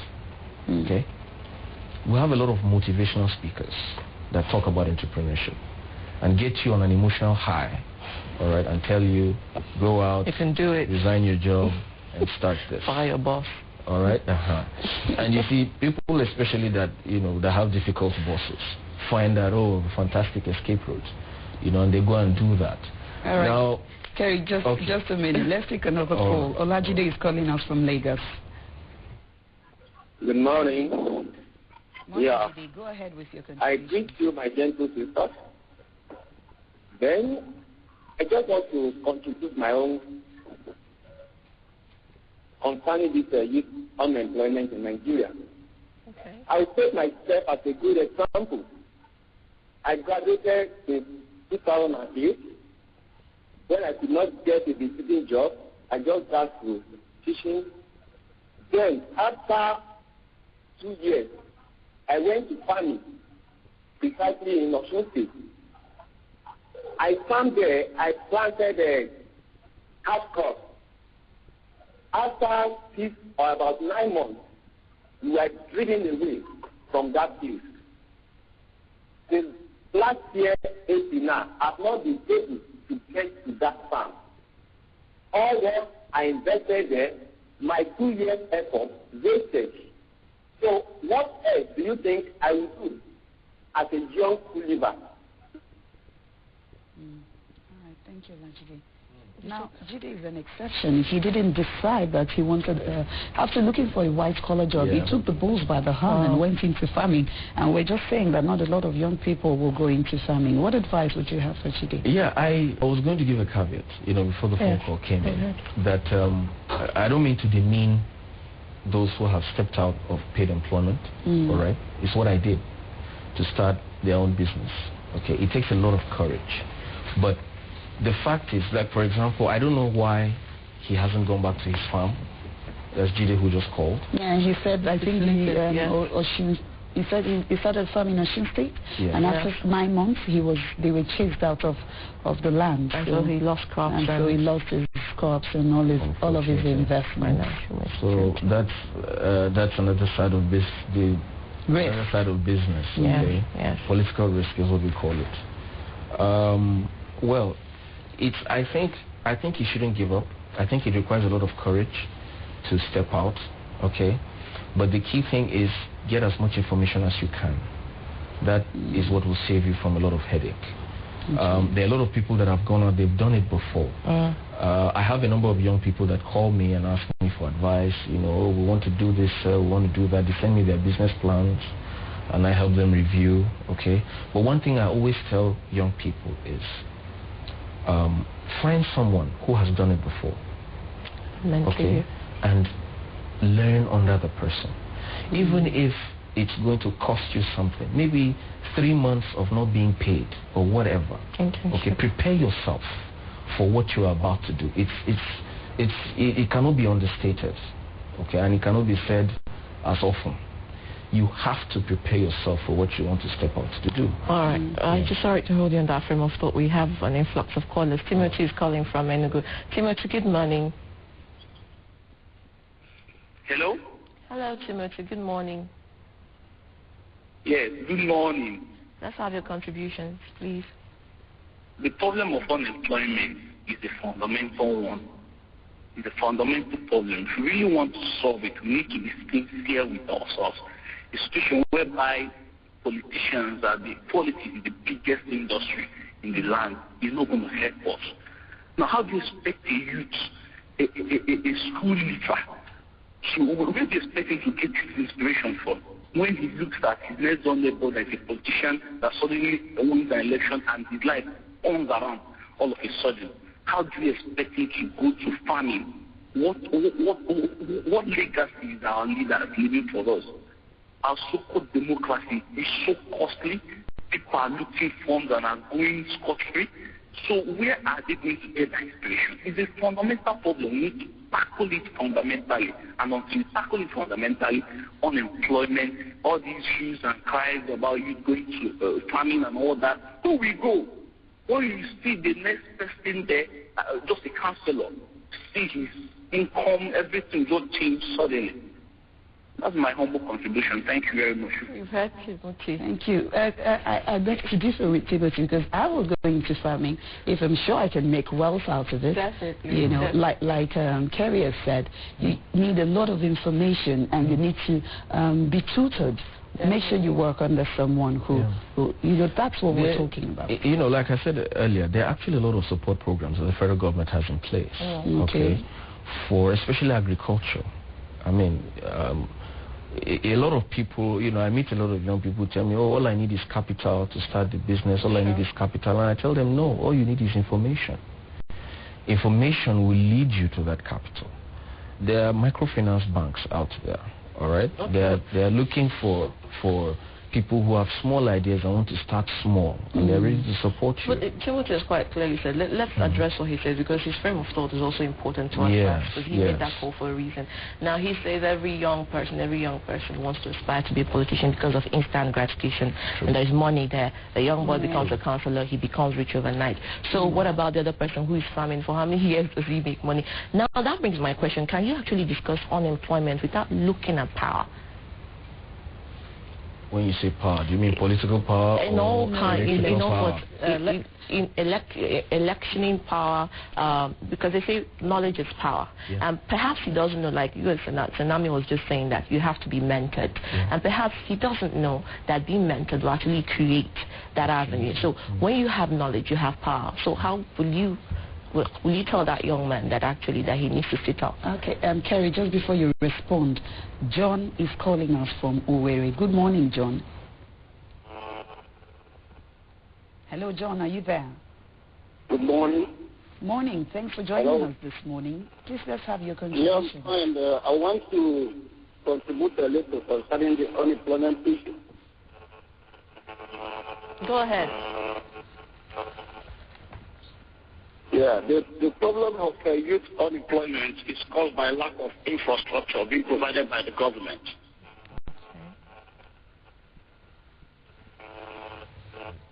Because if the government can provide infrastructure to the rural areas, the jobs will come. Governments don't provide jobs.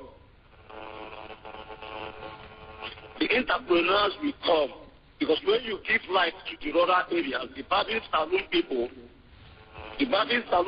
will open. The little boy that uses a pass my neighbor there and buys fuel.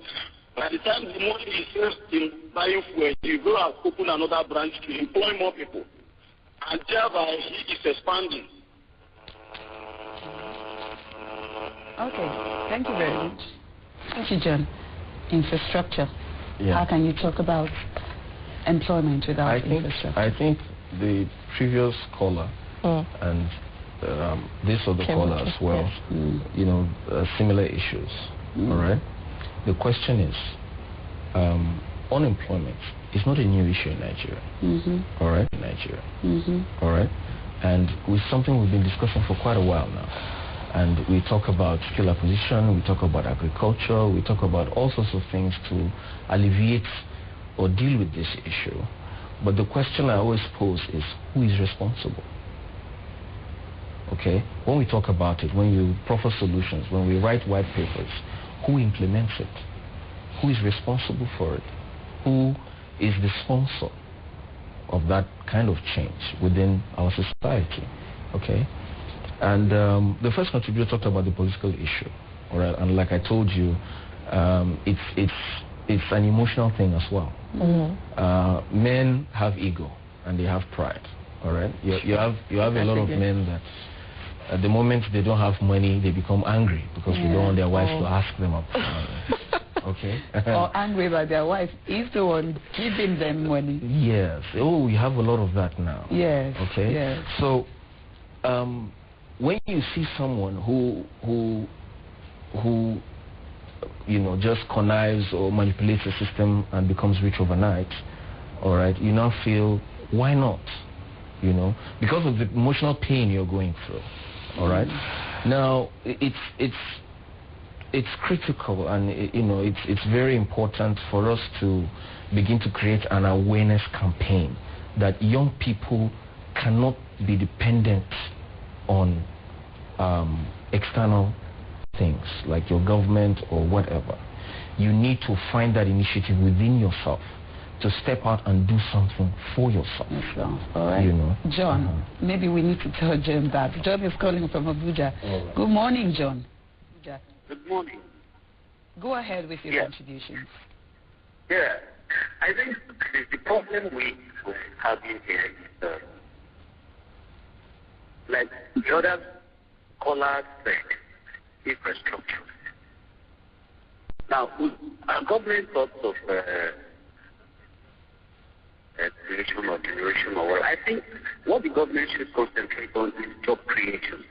Now, when jobs are created, employment is generated. Employment generation is a different issue from job creation. just give young people employment innovation. Now, we have a lot of young people who want to do something. If anybody who thinks that young people don't want to do agriculture, I don't think that's true. A lot of us out there want to do agriculture. But first and foremost, the information like the speaker here, the information is not available. Or maybe you don't know where to get the information. You know where the information, you talk of getting the capital. A lot of young people have been to places for possible people, but the requirements to access the capital, they don't graduate who just left school yesterday. You talk of collateral, bring bring the other one, but they expect them to get these things. It's not possible for them to access the loan because of the elections. The microfinance banks and the speaker is talking about, they are out there, and what kind of loans do they give? 20,000, 30,000. You want to go into agriculture, except of course we're talking of peasant farming. Agriculture is a capital-intensive venture. I'm speaking because I'm in agriculture, and I've been in agriculture for about 4 or 5 years now. It takes to go into agriculture. So I think somehow we have to realize some of the challenges young people have. I know 1,001 of them who are willing to eat because they don't have the information. But the information is available. The requirement, I was with one of the banks the other day and they said I needed a capital base of 200 million for me to be able to access the loan. How well is that? You expect a young graduate to get that kind of investment on his farm before not going for a loan? All right, thank you, John, for that contribution here. So he spoke about two things, lack of information and lack of job creation. Yes, and I want to say this very quickly. I'm not absolving government, all right, from their responsibilities in saying that young people need to take initiative, all right? You need to find it within yourself, okay? This is today, the American society was built on individual, entrepreneurial drive, okay? As a matter of fact, Americans do not want their governments, to help, interfering in their business, all right? You do what government is supposed to do, allow me to do what I want to do. Okay, that's what drives them, and it takes a lot of courage to step out and do what you want to do for yourself, become an entrepreneur. Okay? Now, again, the statements he has made, I have encountered them a lot in my short career, and I have made them myself a number of times. Okay, but I've also come to discover again that it's also a function of information. You want to start farming. Okay, he said farming is capital intensive. But the question I want to ask is, what happened to Jide? Is it Jide in Oshun? Yes, who left school and didn't have a job and nothing? How did he start? Okay, how did he do that? What you need to do is look around you. What tools do you have? What opportunities do you have? Today, if you're talking to young entrepreneurs or venture capitalists and they want to encourage you to start your own business, they tell you, don't go to the banks for a loan. Tap your personal resources. Talk to family. All right, reach out. There are a number of places. All you need to do is to get creative. Sit down, get as much information as you can, and think through the issue. All right, don't give up the moment you meet the first stumbling block. There are people that go to banks over and over and over again until they get what they want. You have to be persistent. You have to make a case. You have to be passionate about what you're talking about. All right, sometimes. There are people who want to, I know of a guy who wanted to get a loan, and he went to the bank twice, they didn't give him time. So he located the branch manager and started going to his house, and he will sit there in the morning. Desperate. Desperate times. He believed in what he wanted, and he pushed until the man had to consider. All right, I said, okay. Based on your risk profile, I may not want to give you the bank's money, but let me partner with you. Let me give you something and see what you'll do with it. All right. Fantastic. Okay? So I agree. Government needs to do a lot in terms of infrastructure. And like I told you, my opinion is that it's the responsibility of state governments and local government because they are the ones who get to the grassroots. What is a state government's economic policy? How do they stimulate the economy? It does not behove well. I mean, I don't want to believe that all our governors do is sit down and wait for money from the Niger Delta. All right, I want to believe that they have some sort of economic team in place who are sitting down and looking at what do we produce here? How do we create economic activity here? How do we create industries? How do we create business?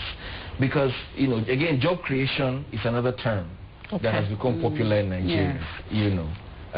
But create the job. Yeah, how do you do that? How do you create jobs? That's the question I ask people. How do you create jobs? We want to employ people. How do you employ them? Where do you employ them? Okay, how do you pay them? You know, these are the issues. And it is economic activity, business, all right, trade, all right, adding value. Everybody needs to realize that you need to add value. All right, government needs to add value.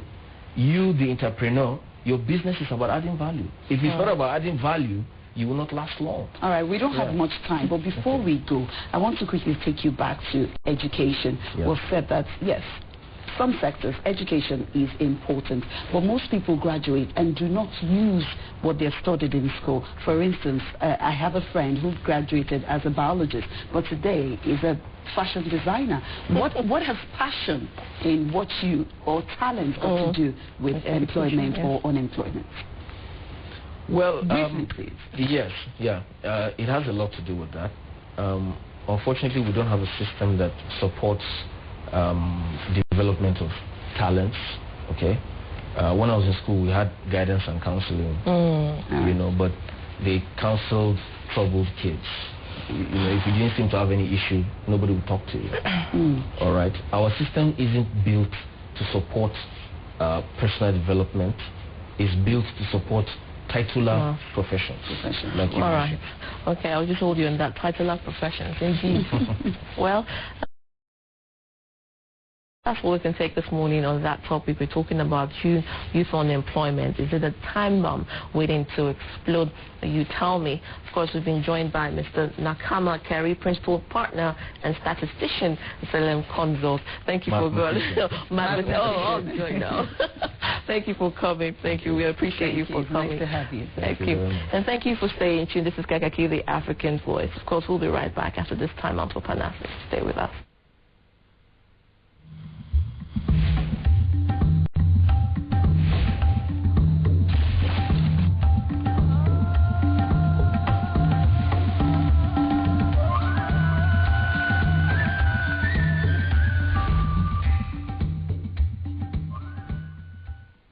All right, top of the second hour this morning on Kaakaki.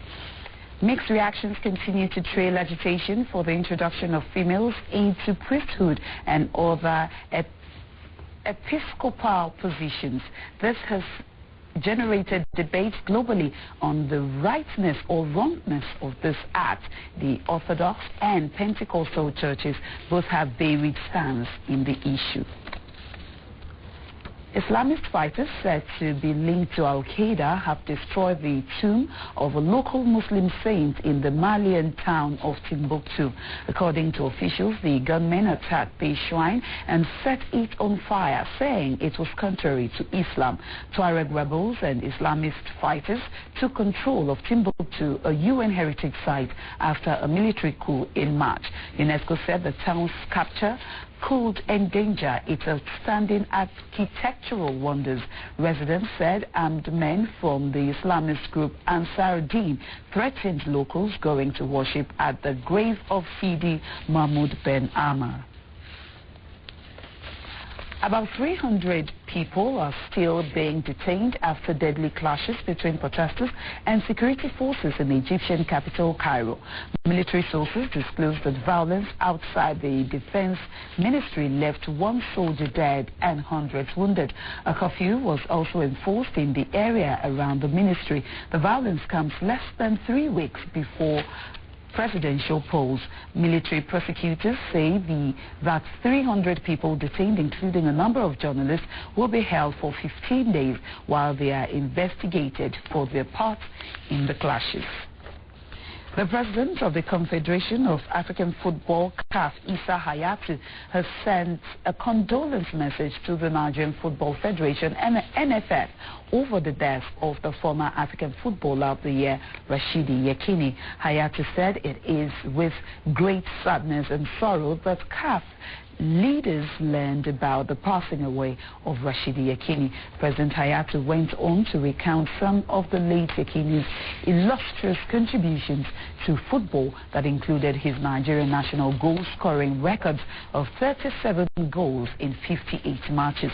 Yekini was voted African Footballer of the Year in 1993 and went on to score Nigeria's first World Cup goal against Bulgaria during the 1994 finals in USA. All right, that's Pan African World. Kaakaki continues in a moment. Just stay with us.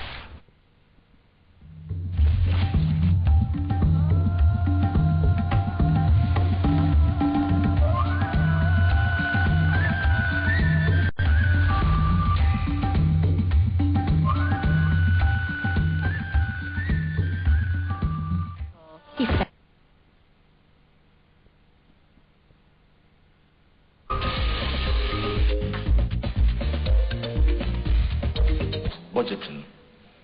Questions such as, do we need an NMP in the first place, must be asked. In my view, we don't. He is the field officer. He has the responsibility to ensure all operations regarding arrest and all that is conducted in the usual manner. Engage in emerging topical issues in the polity. The mere fact that we pay for 24 million liters of petrol on a daily basis, which is not, is shocking. And I think by now people should be resigning their appointment. It's supposed to be a business, but it has become another arm of government, and it's also suffering from the malaise that have bedeviled government in Nigeria.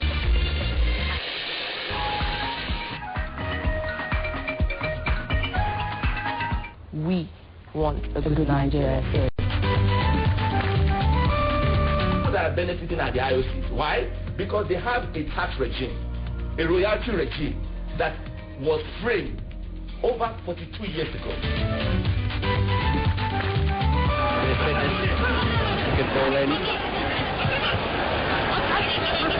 Still with Morocco. Surely. Explore Africa. Encounter Africa.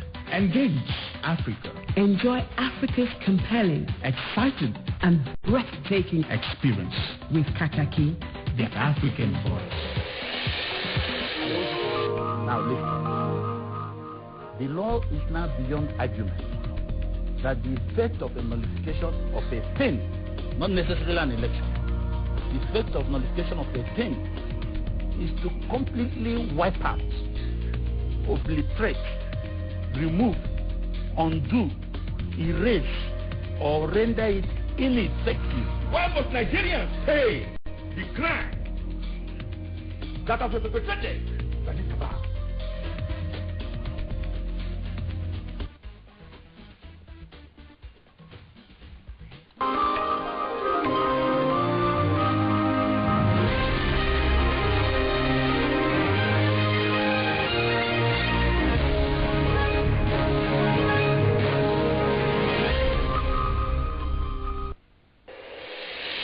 The BTO Latino Show, BOS International. I think the competition tonight should be a period for celebration of the incoming, the end of the legal year, the beginning of the legal year, but a period also for sober reflection. We have signed into law several legislations whose implementation will help us provide the service delivery that you expect.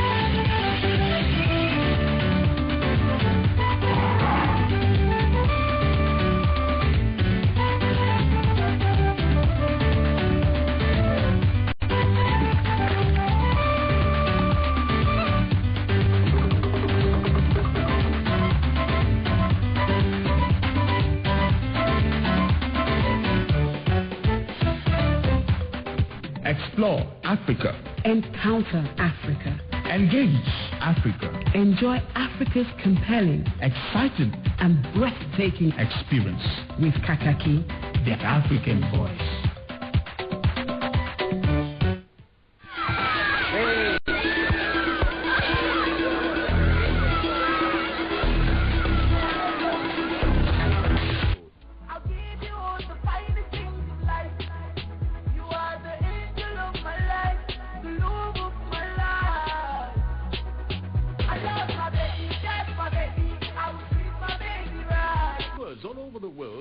Bisi Olakina Show, BOS International, the first choice on the TV dials every week. The Bisi Olakina Show, BOS International.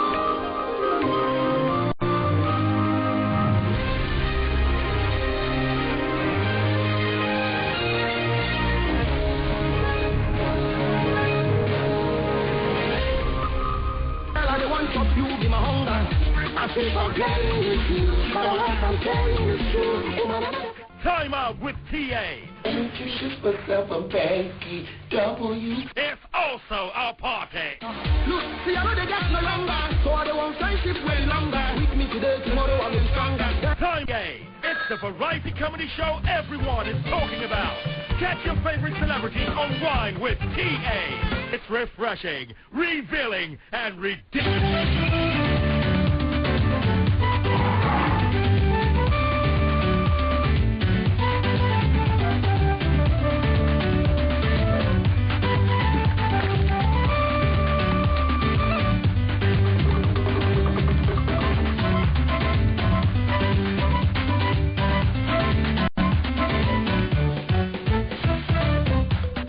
Explore Africa. Encounter Africa. Engage Africa. Enjoy Africa's compelling, exciting, and breathtaking experience with Kaakaki, the African voice. I never compromise on the high. Time out with TA.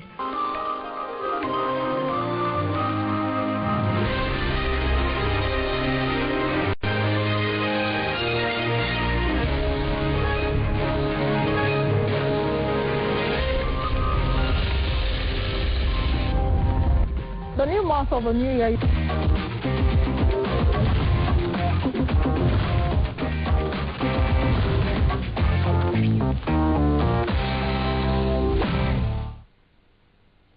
A very good morning to you. This is Kaakaki, the African Voice, and of course it's time when we talk about what's happening on the front page of the newspapers.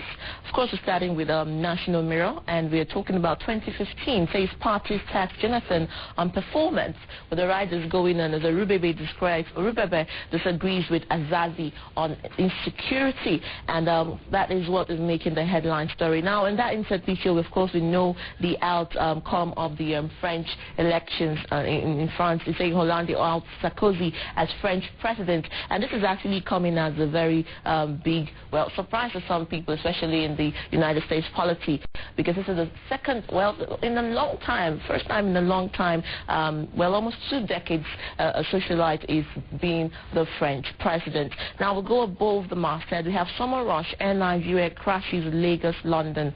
Fares. Well, for some people that is a breather. British Airways, others panic. Slash prices, and that is coming on above the major headline stories. Opposite that, we are talking Yakini again. So Yakini's lawyer neighbors call for inquest into his death, and that is coming as a result of Rashidi Yakini's death over the weekend. Now, just below that is a picture of the Sarkozy, the French elections.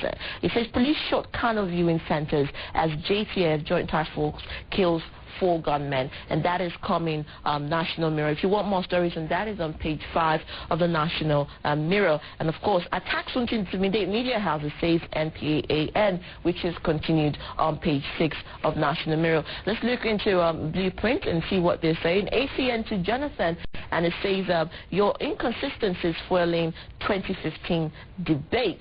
And that is coming on the Blueprint newspaper. It says your inconsistencies fueling 2015 debate. And of course, it's talking about the records setting mediocre performance as what they call it, and that is what they have referred to as the administration of the current president. But if you want more stories, that you will definitely find it on page 6 of Blueprint newspaper. 17 houses, just below on that insert picture and the masthead, you have another headline story saying 17 houses mosque burnt in petrol tanker fire on page 8, and that is going on in the Blueprint newspaper. paper. And of course, all the other headline stories above the masthead you can see in small inset boxes, but you have to find them on all the relevant pages. The Nation newspaper is what we're going to be looking at next, and we're looking at the ACN still talking about the administration of Goodluck Jonathan is saying ACN governors demand security system reforms, and that is how they have put it in the Nation. And the ride is going on as police offer 10 million naira reward on Oshomole's 8 killers.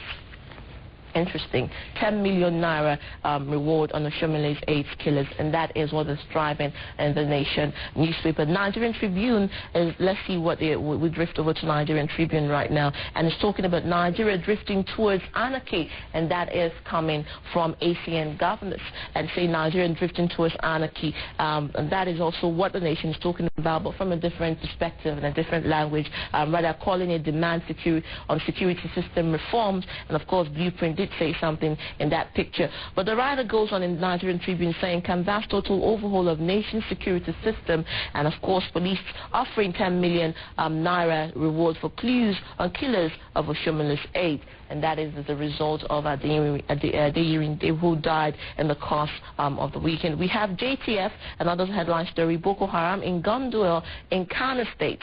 4 sect members, that is going on as a rider, killed and others arrested.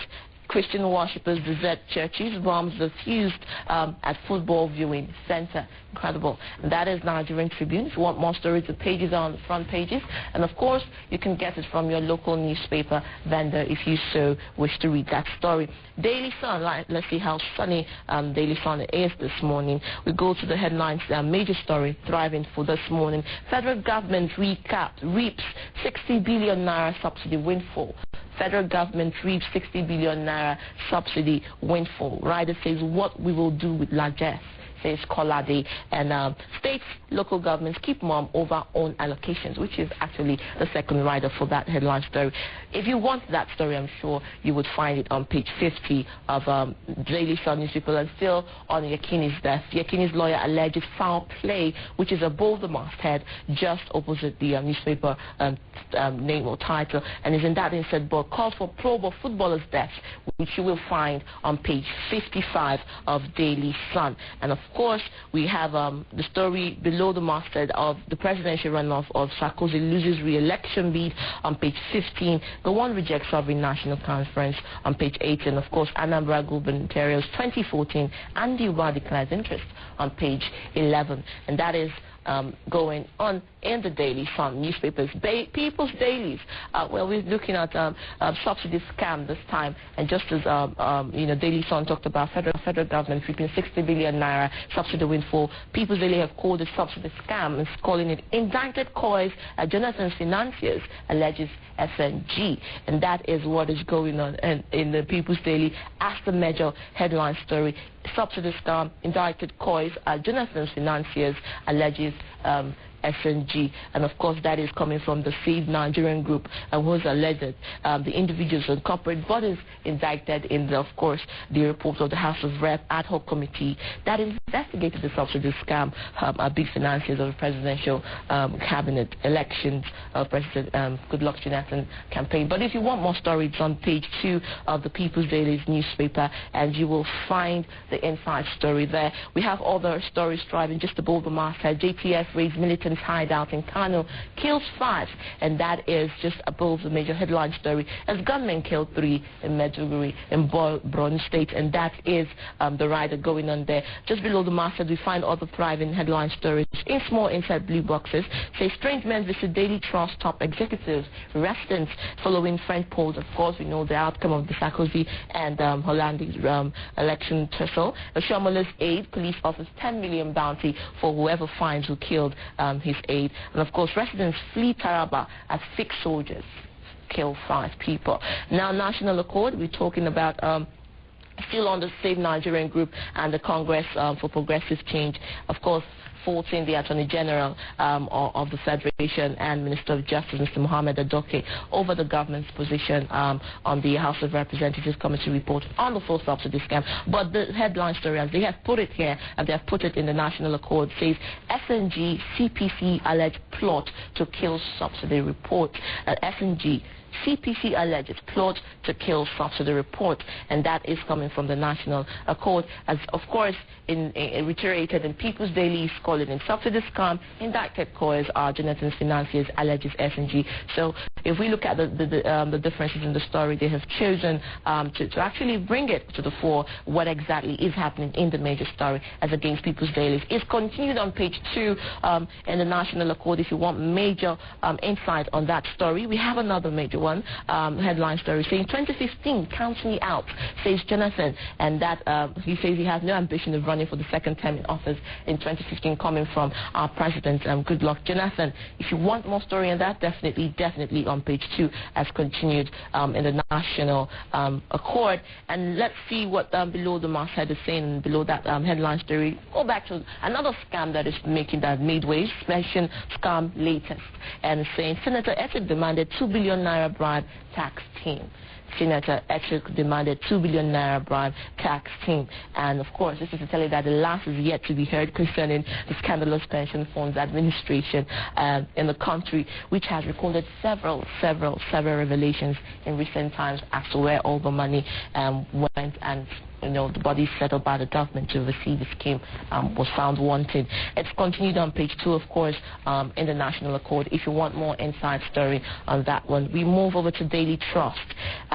Daily Trust is talking about privatization of report here. It says federal government dumps Senate privatization report, and that is going on as a major headline story.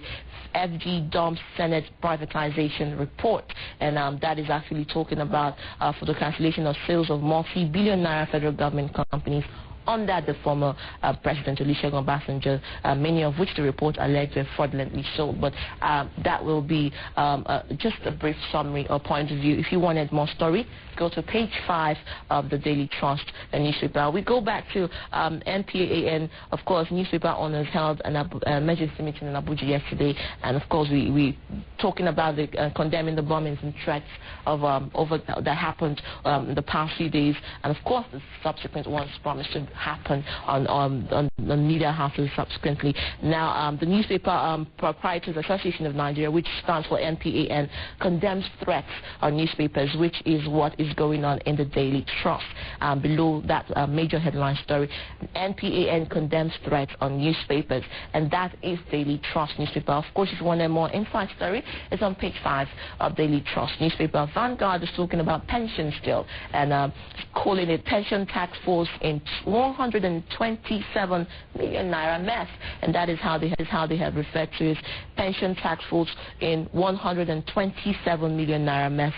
Still going back and looking at what, of course, People's Daily has spoken about, and of course National Accord has spoken about in a brief headline story there. Auditor General queries chairman, and that is what is happening in the Vanguard newspaper. Interesting, we have not seen the last of this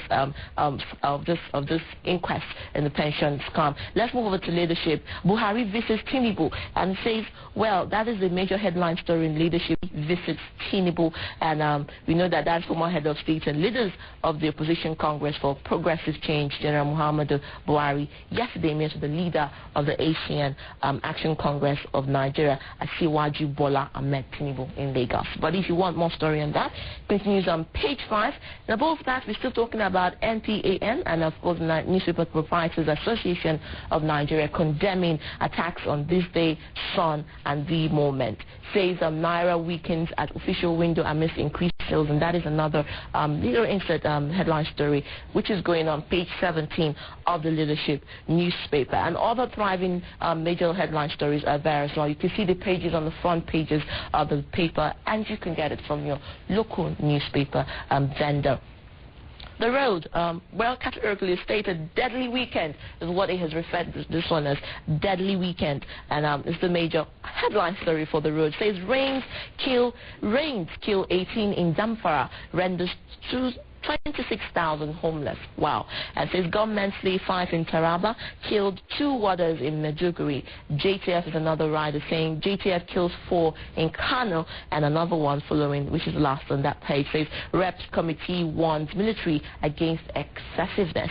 And that is a real newspaper. And of course, we have all those major tribal stories. We have an insert, a picture of the president with a worrying look on his face and hand on chin above his upper lip. And the picture clearly states overwhelmed. Well, you be the judge of that. And if you want more story and on that, you go to page 4 of the Road newspaper. And we have the other thriving story opposite the masthead saying Oyerinde's mother, police offer 10 million naira for information. And this is against whoever has killed the person is found, and the finder will be given a bounty of 10 million naira. Fresh Facts is the last. Second to the last one, saying groundnut can revamp the knot, talking about productivity in agriculture this time. Some sort of good news. As seen on page 2, you have groundnut pyramids there, and you can see people actually carrying groundnut bags on their back, as it used to be back, after the year 1960. Well, it says animal husbandry too, and of course we have investigation, but actually they have reiterated, stated groundnut can revamp the knot. Talk about looking inwards, and that is Fresh Facts. And we have above the masthead, lawmakers must pursue full abolition of the immunity clause, which is coming on page 7 of the Fresh Facts newspaper. So please, if you want more story on that and how groundnut can actually revamp the knot, and you want to share in the idea, you go to page 2 of Fresh Facts, the newspaper. Let's look at what Tell is telling us this morning. It's the last one but not the least. A magazine says the cost of Boko Haram, and that's what is quoted, the cost of Boko Haram. And you can see a graphic picture of sorrow and sadness of that magazine,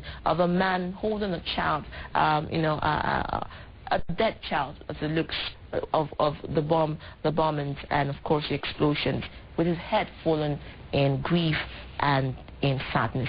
And we have Abuja Hospital's 2.5 billion naira scam is another story thriving. So please, if you want more inside story on the cost of Boko Haram, get yourself Tell magazine to tell it to you all. Well, that's the last and the least I could deal with this morning on Newspaper Review. Thank you for watching. Stay tuned. This is Kaakaki B, African Voice. Do not go anywhere.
Explore Africa. Encounter Africa. Engage Africa. Enjoy Africa's compelling, exciting, and breathtaking experience with Kaakaki, the African Voice.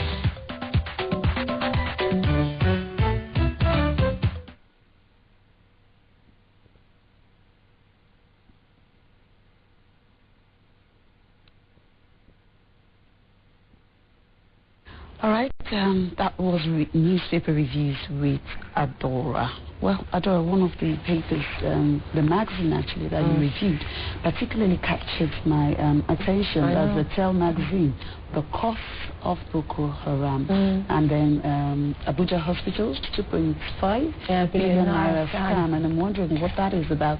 Is that related to victims who are getting treatment, funds for victims getting treatment in Abuja hospitals, or I think we'll have to read. I think you have to read, because if I tell you the story now, they'll say plagiarism, plagiarism, Adora is in plagiarism. I think that, first of all, like you rightly said, it's about the inquest on the cost of treatment for the victims. And aside that, subsequently, the government actually, as we hear, has been taking care of the cost of the victims who have been mauled and, of course, raised down in the attack subsequently. But like they always say, inflation of cost is always a reason. But I think that no price is too much for the saving of a life, if you ask me. But it's how and and when and where the money goes to.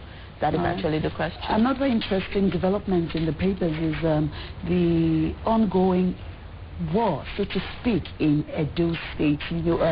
Governor Sherman has accused the PDP of, trying to attack his person, and trying to demoralize exactly his plans for his campaigns, demoralize him and get him to a weak point where he won't be able to contest and bow out of the upcoming elections.